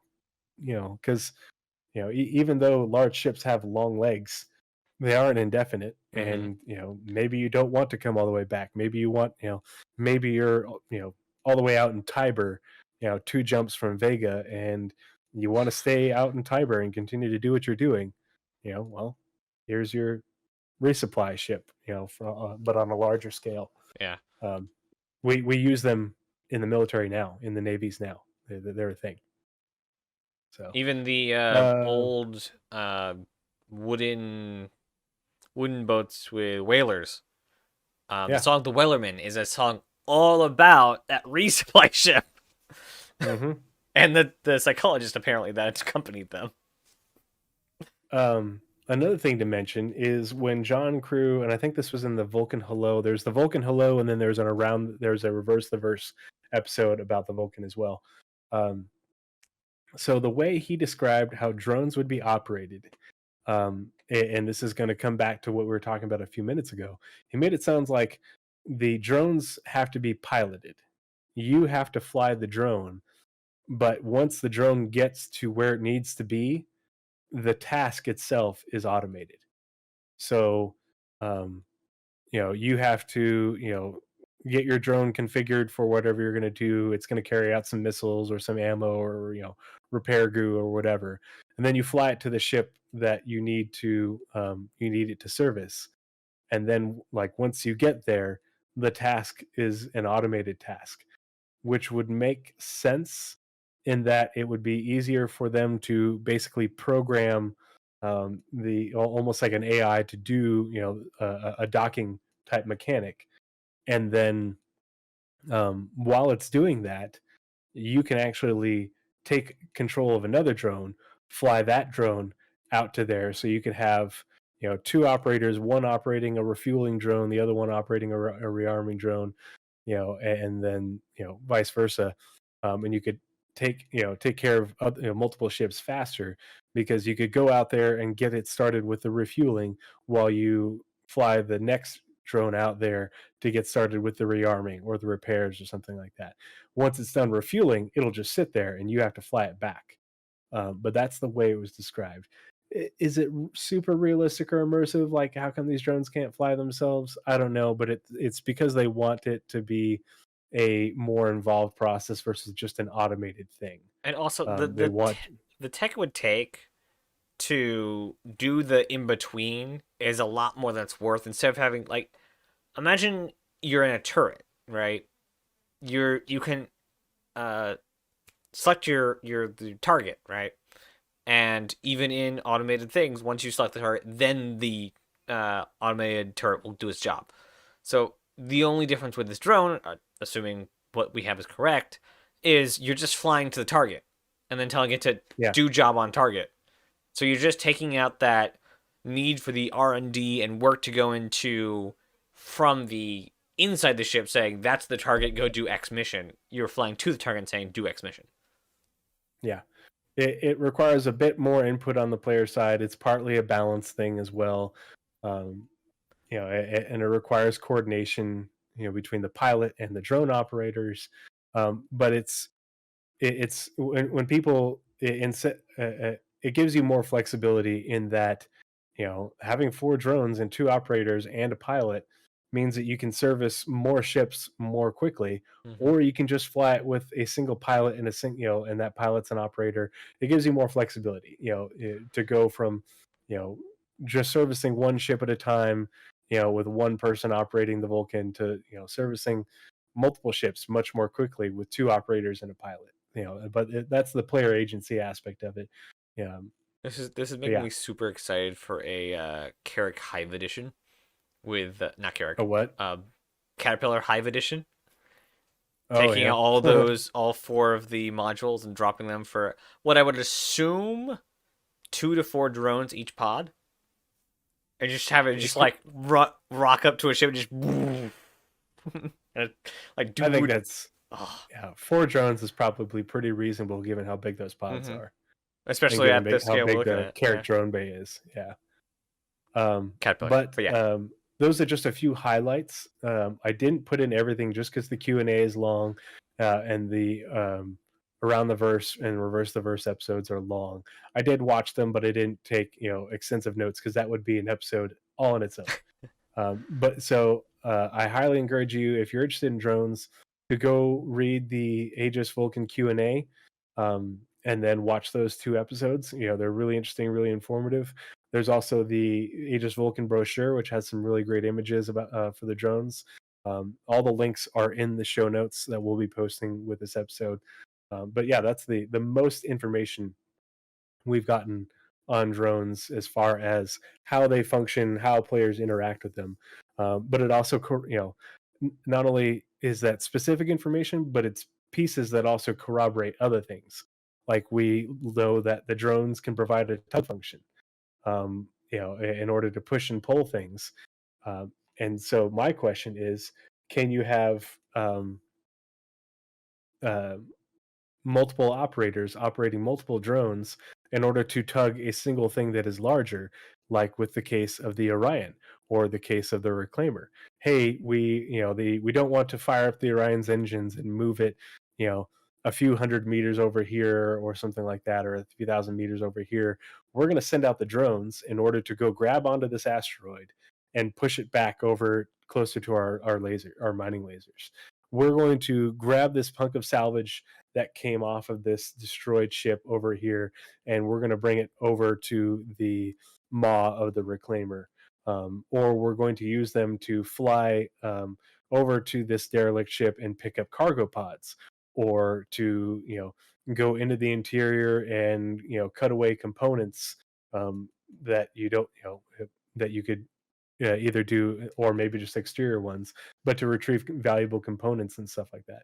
You can easily see that the way that the drones work with the way pilots operate them, and how the tugging hauling function works, that it leaves them makes them very utilitarian for the uses of the other ships that we haven't heard much about what they use drones for. But it also makes them very valuable to those ships, at least in my opinion. And uh, sorry, Naz, do you have anything to add on that? Other than like this first episode about drones, and I'm sure that we'll have more, not full episodes, not full stories, but we'll have set reps for it. So this is mostly like to get everyone up to speed of where we currently are, and as we hear more questions, as we get questions either live or otherwise, through various places we collect questions, Discord, YouTube comments, other Discords, we will do updates and do references back to this episode. Mm-hmm. So yeah, that's a really good point. This is the data dump, and so all references are going to be in the show notes, so that you can get as up to speed as we, mostly Tree, but we are. Because I didn't do all the reading through all the QAs yet. Now that I have all the stuff here, I will go through it all, because it's a central location for it. And so when we get like bits of information later on, we can point to this and say, this is here, this is what it is. So that's why we picked this topic for this Spectrum Pulse, kind of like we've done some of the other big ones on like tractor beams, and oh gosh, what else? Big ticket items that we don't know a whole lot about, but that way we can do sit reps on them. Mm-hmm. So when we get more information, when the Apollo and the Crucible go into production, hey, now's the time for a sit rep.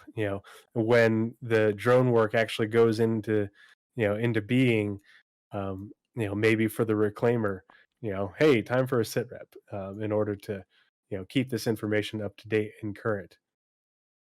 Yep, that's all I got. Yeah, no, good point. I'm gonna carry on with the Apollo, because the Apollo is my jam, son. And then if you want to follow up the Apollo with the Nautilus stuff, but also if you can get that image of the that's down there of the drone room for the Carrack with the drones in it, I think that's a good scale image, because right now the drones aren't in the Carrack as we have it in game. And then also that image from the Invictus launch week that you pulled for me with the drone flying around. We'll wrap up with those. Okay. Not that I actually know how to get that, but okay, yeah. You can do it. I believe in you. Given the lead up, yeah. Okay, I'll work on this. So following the Vulcan, only a couple months later, we had the RSI Apollo concept release in July of 2018. And so when this came out, I literally just squealed like a little girl. I was so excited. The Apollo is really interesting because the Apollo's use of drones is the only known departure from the what we know of as the Sega Data Systems M3A multifunction space drone and its variants. The named Bard and Surveyor drones, as well as the ones that Nazeris is going to talk about here in a minute with the Nautilus. The Apollo actually uses what are called Shepherd Medilift drones, and this is a quote from the Apollo concept page, which is linked in the show notes, and there's a good image. And it says each Apollo comes equipped with 2 Medilift semi-automated emergency extraction pods, each capable of lifting up to 500 pounds quickly and securely from ground to ship. Each drone is outfitted with payload preservation armor, autogyro stabilization, and shock balance absorption technology to maximize patient safety and comfort throughout extraction. Um, so it says semi-autonomous. To me, that means that these are going to operate like the Bard drone. Start.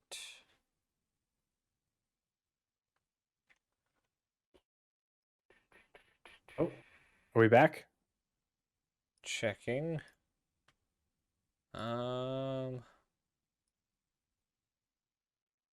Stream finished. It looks like we're Stop it. back. I'm watching us on stream. Yes, we should be back. Twitch.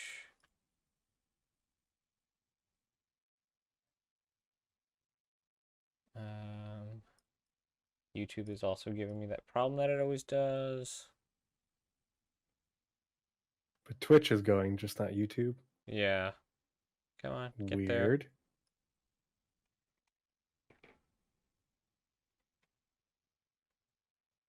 there. Get your software and go live. Well, I did. Go.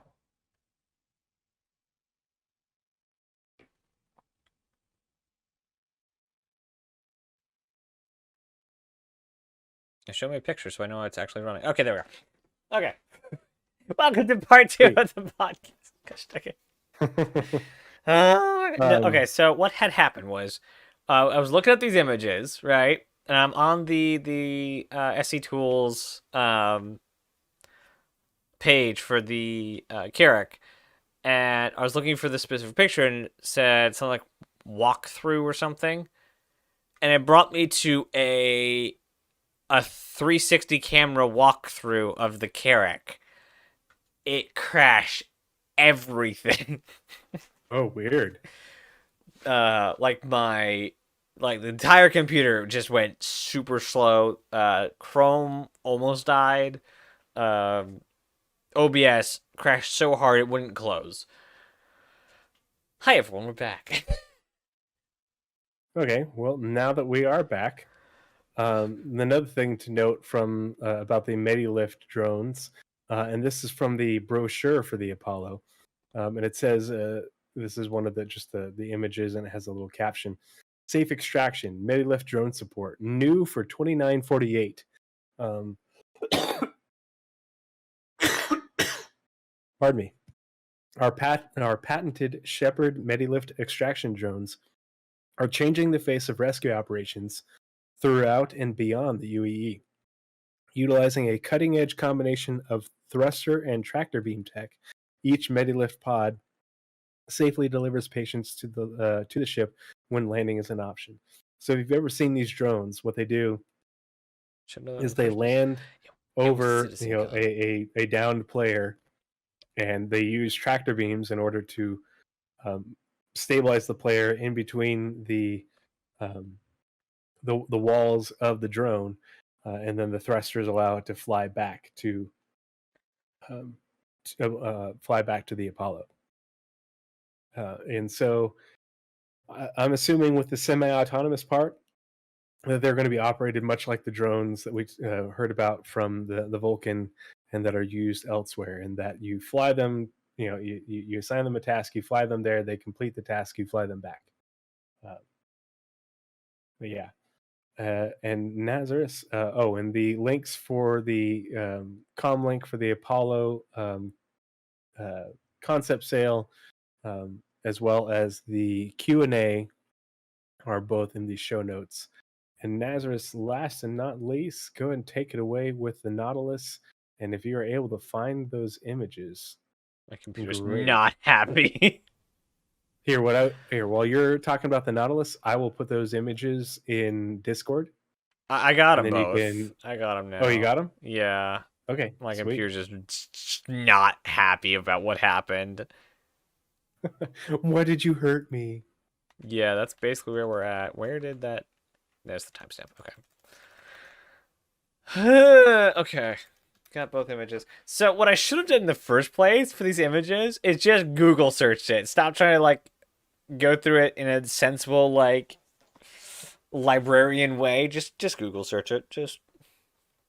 It's a slide from CitizenCon. I didn't think to just, like, all slides from CitizenCon are just... I'm tired, okay? I'm tired. That is my excuse. All right. Gosh dang. All right. So we were picking up right after the Apollo. Last but not least. Okay. So the Aegis, Aragus, however you want to pronounce it or improperly, Nautilus, which is secretly like one of my favorite Aegis ships, even though I hate most Aegis ships. It is like the only Aegis ship that I really like, other than the Gladius. I don't know how. Like, it is a newer design, but it was also used in the Xi'an Cold War. Yeah, the one that we have is like the newest version or flight. Like a lot of the older ships. Okay, so it's the final re-up that we have. Yeah, we have the latest variant, but it's been used for hundreds of years. The Nautilus is actually an old design, but we have the newest one. Because it looks really shiny. Yeah, well, and it was updated and as part of this new flight, I guess, for the militia mobilization initiative. Same initiative that brought us the Polaris. So I'm happy. That would explain why I like both ships. Mm-hmm. All right, I own one. I don't know why. It's just it has this certain industrial shine to it. Kind of like the Pioneer, armored, and I love that it has the interior is very like struts in open space. Mm-hmm. So I don't know. It's good. Anyway, getting back to the topic. Space Dorito, the other Space Dorito. It's the Cool Ranch version. Yeah, Cool Ranch versus Nacho, or the spicy Nacho that is the torpedoes. Yep. I like it. All right. So the concept release of the Nautilus in August of 1920. Yep, that's what it was. No, 2019. We received additional information on the Sega. I kept reading a Saga. Sega Data Systems multifunction. It could be Saga. I don't know. Saga would be. I mean, that's how that's pronounced. I kept on saying Sega, but you're probably right. Whatever way. I don't. There's got to be some actual way of pronouncing that properly. Anyway.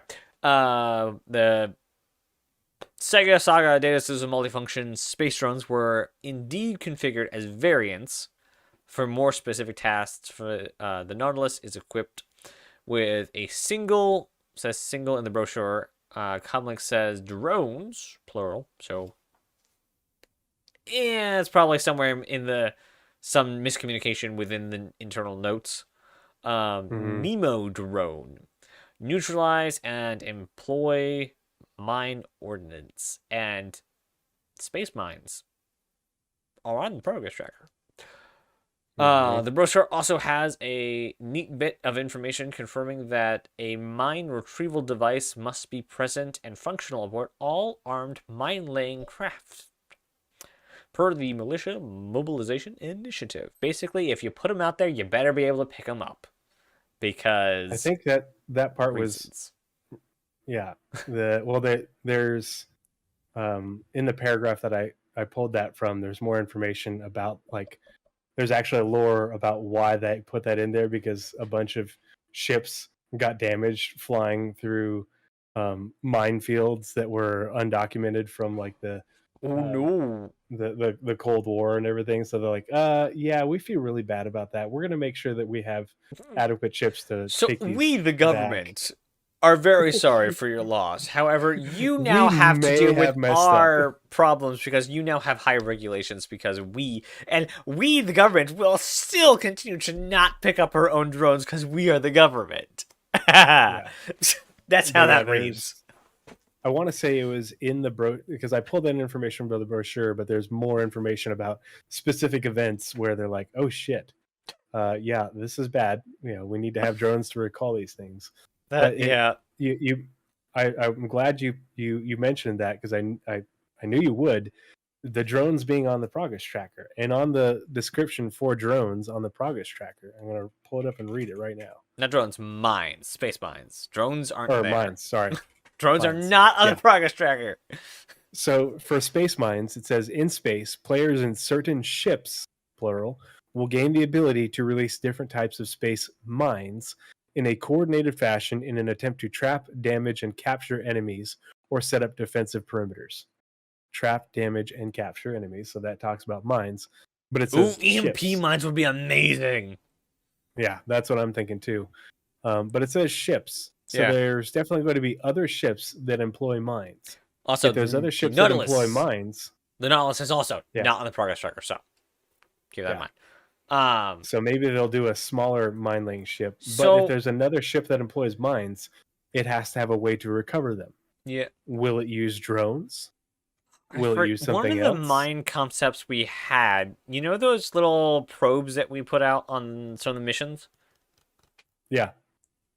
It was that kind of size. So there might be you can take a cutlass, load it up with space mines, and deploy them manually EVA style? I don't know. Could be. It just says you need to have a drone. You need to have a drone to pick up. A mine retrieval device. Doesn't specify a drone, just says mine retrieval device. But what tractor that device work as well. It could be tractor beams, it could be crane arms, it could be other drones. You'll just have to whoop. So what we do to make sure that we don't run into mines is duct tape some way to the front of our ship with a little gray cat tractor beam and just moves them out of the way as we get Yeah. the Drake way. Yeah. Tangent. Please go on, sir. I mean, this is the tangent episode about drones. So this is where we get all of our information out. The Nautilus is equipped, this is another quote, with the Sega Saga data system, tailor-made Nemo drones, neutralize and employ mine ordnance, which are specifically designed to safely identify, deactivate, and collect all mines compatible with the Nautilus platform. Which means there are mines not compatible that this drone has no idea what to do with. Yay. But the identify word is very interesting. Deactivate, sure. Which means you can also interact with it from the drone. Yeah. So, drone-specific radar, interacting specifically with drone. It's interesting that it says identify. Or, yeah. I imagine... Does that mean you're like, hey, I think that there's mines out here. We're scanning for them. We're not sure exactly where they are. Let's fly the drones out. The drones will identify the individual mines, find them against the blackness of space, and then you fly up to them, assign task, deactivate, pull back, or reactivate, reorient, that sort of thing. Back when they started looking at reworking the radar, they mentioned that you will get task-specific radars, which will be superior in certain tasks. Like if you're getting a mining scanner, you're trying to find ore. You're not really worried about ships around you. So it will be specifically tailored to find more, better, longer range rocks. But it will really be hampered in everything else. So I assume this Nemo is a mine-specific radar that is really good at finding mines. Terrible at everything else. Like, literally doesn't do anything else. Yeah, that makes sense. And basically, so once you do your pulse, you can say, oh, there's all the mines. And it pings them. Instead of getting that, fuzzy bubble, it will, ping, those are mines. for you. So you can go fly to one and tell it to do a thing. That seems logical to me. Like, just straight what it seems to say. Scanning rework coming soon. Nazeris, I'm going to drop a file in our Discord real quick for you to pull up. Is it that black and white image? This one. You say this one. I haven't seen it yet.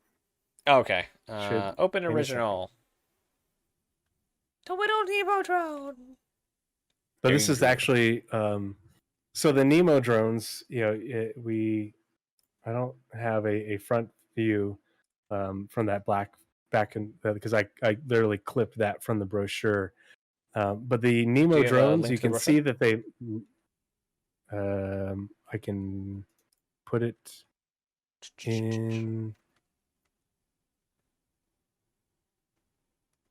Q&A. Will it let me? I think I got it. I'm on the concept page. Oh man, I forgot how the drones are so cool looking. Yeah. Not drones, mines. Sorry. The one I sent you is a high detail picture, but you can see that once Nazeris gets pulled up that it looks similar but different, and you can see that the Nemo drone is basically the same M3A chassis, but a variant in order to do its specific task versus the other ones. But it's cool how they finally gave us a picture of it. You can see it from the rear with its little thrusters and a fuel tank and everything. It's a super cool looking thing, but you can see that just at first glance it is different than the white and orange one. The body of it is shaped the same, but like the exterior is different. It's almost like it has a little bit of armor or something like that. Yeah, and that's one thing that starts into mines constantly is trying to get is read. They want you to be able to glance and know. Yeah. Like if you see a Vandal ship, you know it's a Vandal ship. Yeah. Which is why the Banu Merchantman had to change so much, because it looked like a Vandal ship. So, seeing the different drones, like if you see this drone nearby, get out. Be very cautious and back away slowly the exact trajectory you came in at. Because if you're flying along and you see one of these like derelict in space, you're just floating there, not powered, you're like, uh-oh. Yeah, you just back away slowly. Yeah. Oh man, yeah. Oof. Okay, so let's see if I can actually do this correctly. Oh, are you gonna put up the other one? I did it correctly. Yes, I have hotkeys. Why was there no? Yes. Oh, there we go. Sweet. So I actually want to go through the other ones in here because the mines pictures are so dang cool. The brochure people brochure is really good. Are so good. The art in here is so good.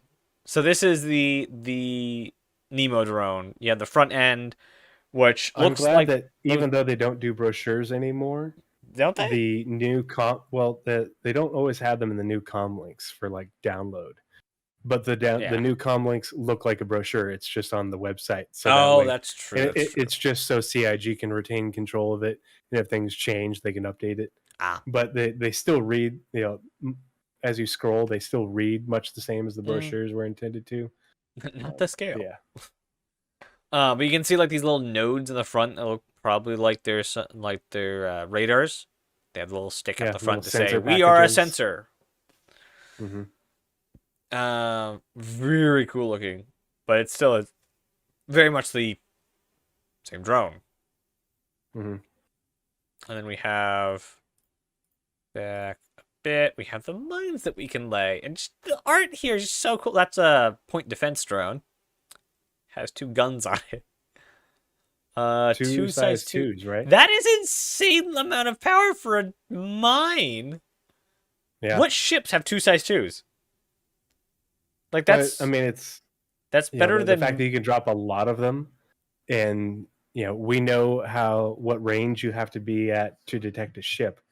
Imagine how hard it will be able to detect one of these things.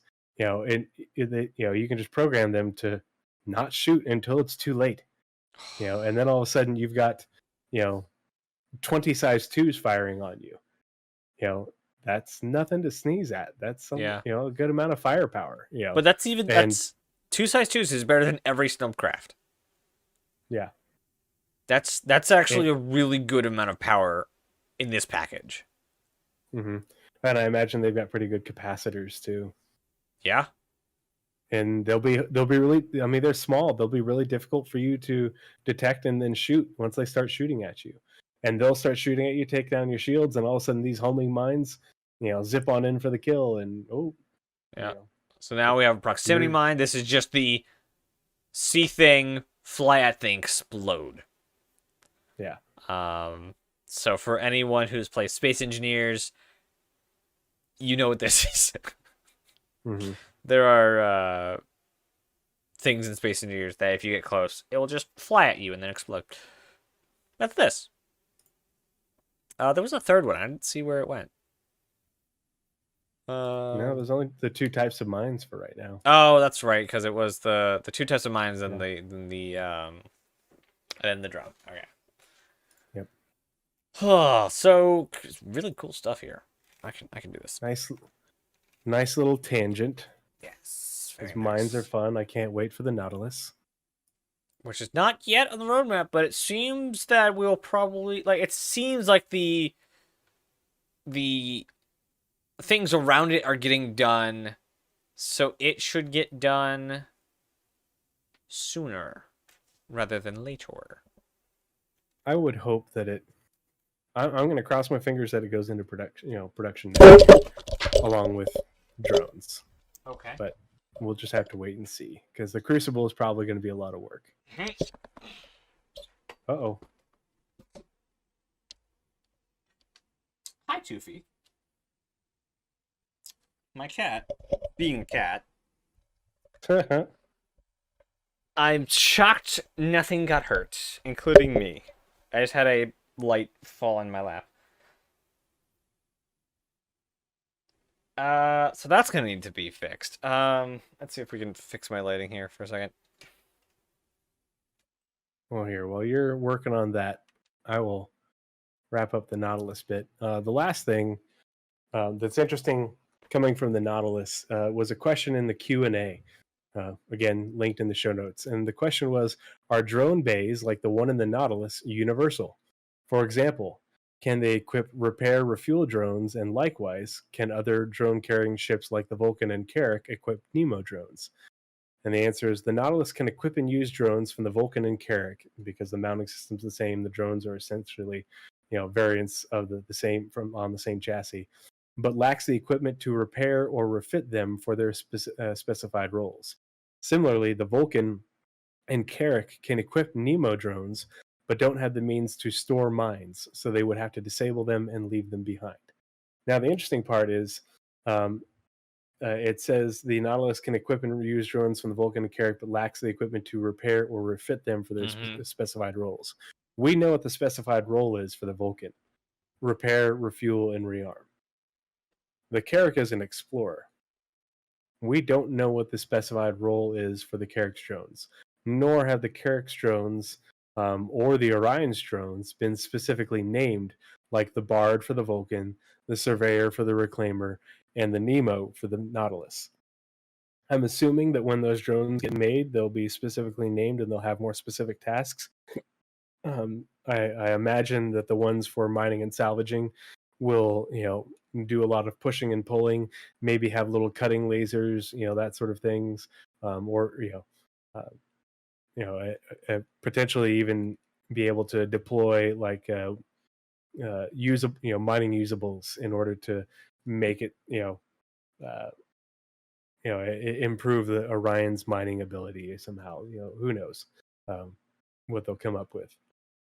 But it's what they don't say about the Carrack's drones is what's interesting to me, because we have the Carrack, it has a drone bay, it doesn't have drones in it, but we don't know what the drones do, because we know, but we can guess what the other ones do based off what they've said that drones do, as far as pushing and pulling, moving cargo boxes, and mineable asteroids.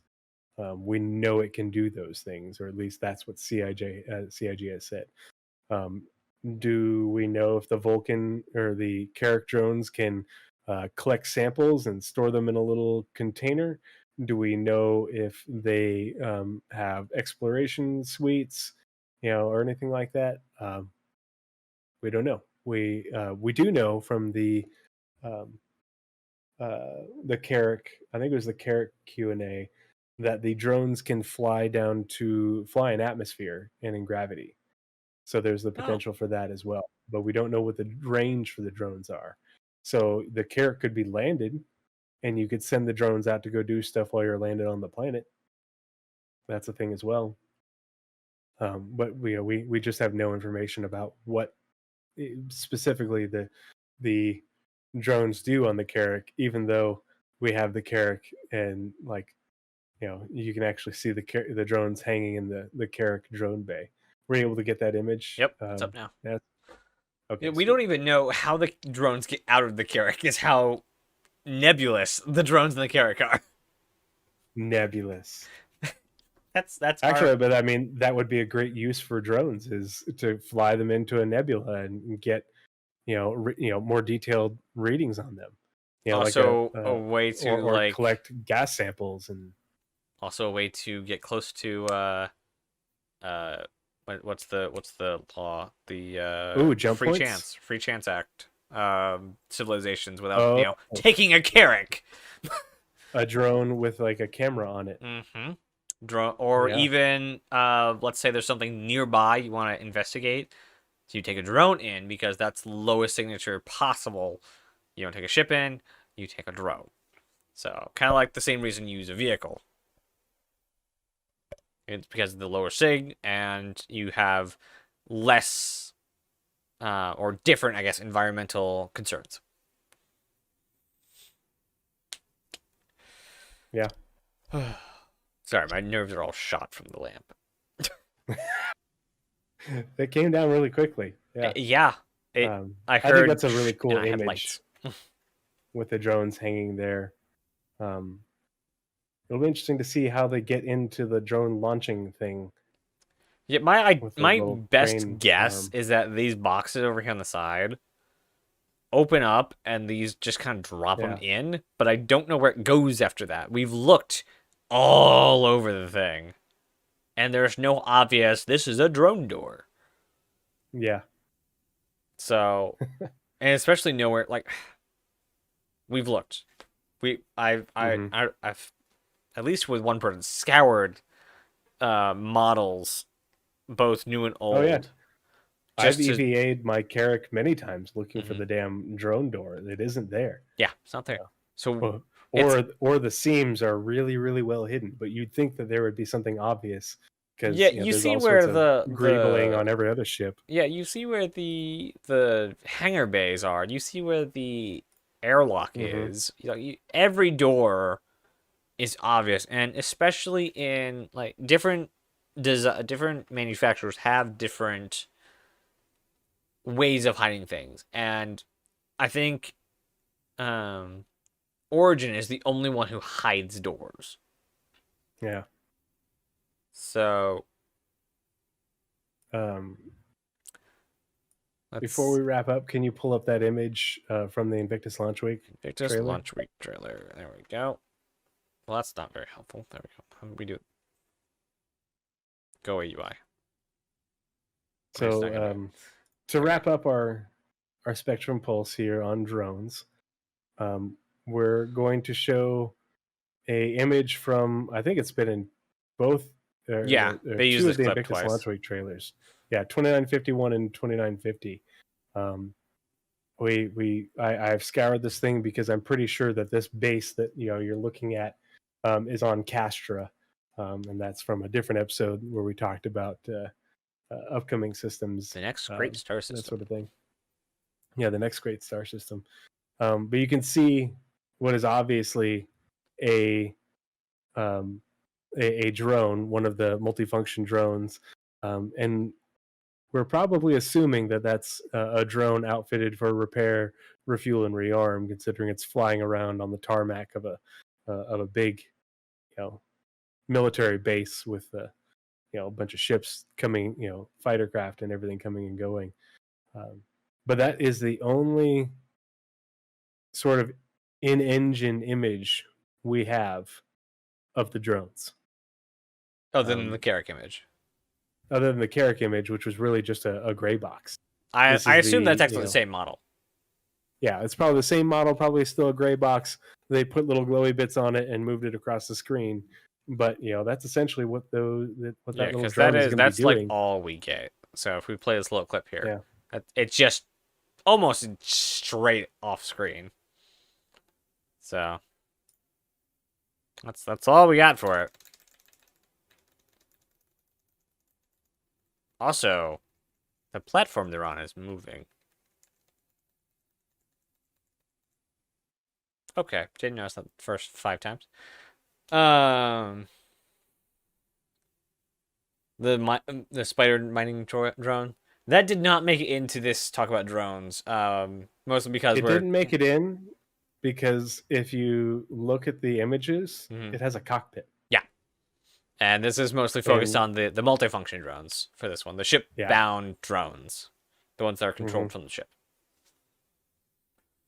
And those things are stupid huge, and also done and in Squadron already. Yeah, well, Squadron complete. So Squadron complete. If you go to the if you just type it in Cygnus mining, it pulls it up on SC Tools, and you can see the cockpit on it.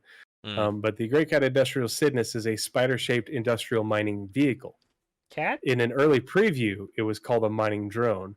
However, the Cygnus can support 2 crew members and has a cockpit. Given its uncertain autonomy, it is likely to require crew, but may be capable of limited automated operation. So it's a giant. We're not sure. It's a giant. We're not sure. But yeah.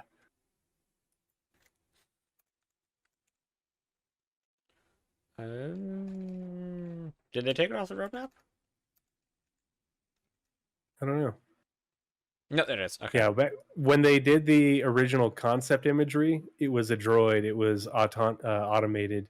But when it actually went into production, when you see it, you can actually see clips of it in engine. I forget when that was. Stomping about. It actually has a cockpit. You can see the images of it with a cockpit. So as far as I know, it is no longer a droid. Here's a whole tangent of oddities that I just found. So the Cygnus mining droid, as what's called in Progress Tracker, has SQ-42 art and vehicle content. No downstream teams. Like no effects or audio or anything like that. None of that. I also re-found out the PTV Gold Standard only got concept art. No actionable update. Huh. Okay. Small tangent over. Yeah, it's interesting that they call it a droid in the Progress Tracker. In other places, they say it's manned. You can see the, I'd have to go back and look for it, but there's a clip in like an Around the Verse or something like that shows it walking around in engine. And there's a cockpit and stuff. So it's hard to know. It's definitely not an M3A. Yeah. We know that. Yeah. That's bottom line. And it is also only on the Progress Tracker. It's also Squadron 42 only.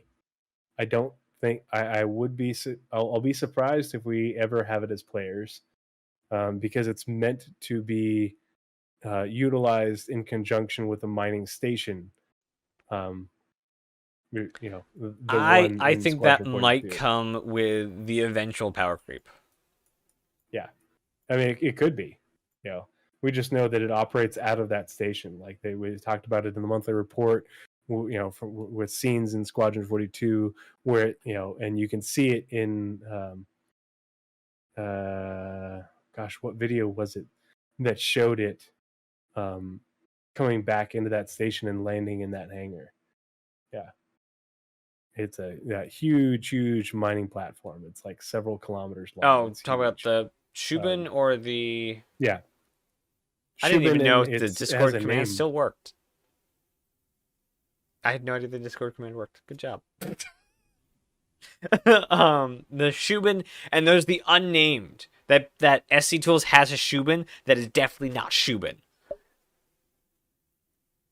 Because Shubin, Archon Shubin, is the one in the vertical slice. In the visual trailer, there's another station that's in much lower orbit. And it's armored.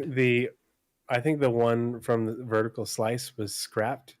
No, and updated to look like the new one. It's not. I should probably do that in here. Prove it. Okay. Apparently we have our segment for next week. I'm doing Shubin. You've got your scanner anomaly. No, I obsessed for like 2 or 3 days. Like, I need to see what station this is, and everyone says that new station is Shubin or Archon. Archon is still the exact same thing that it was originally. This is the teaser, but I will prove it next week.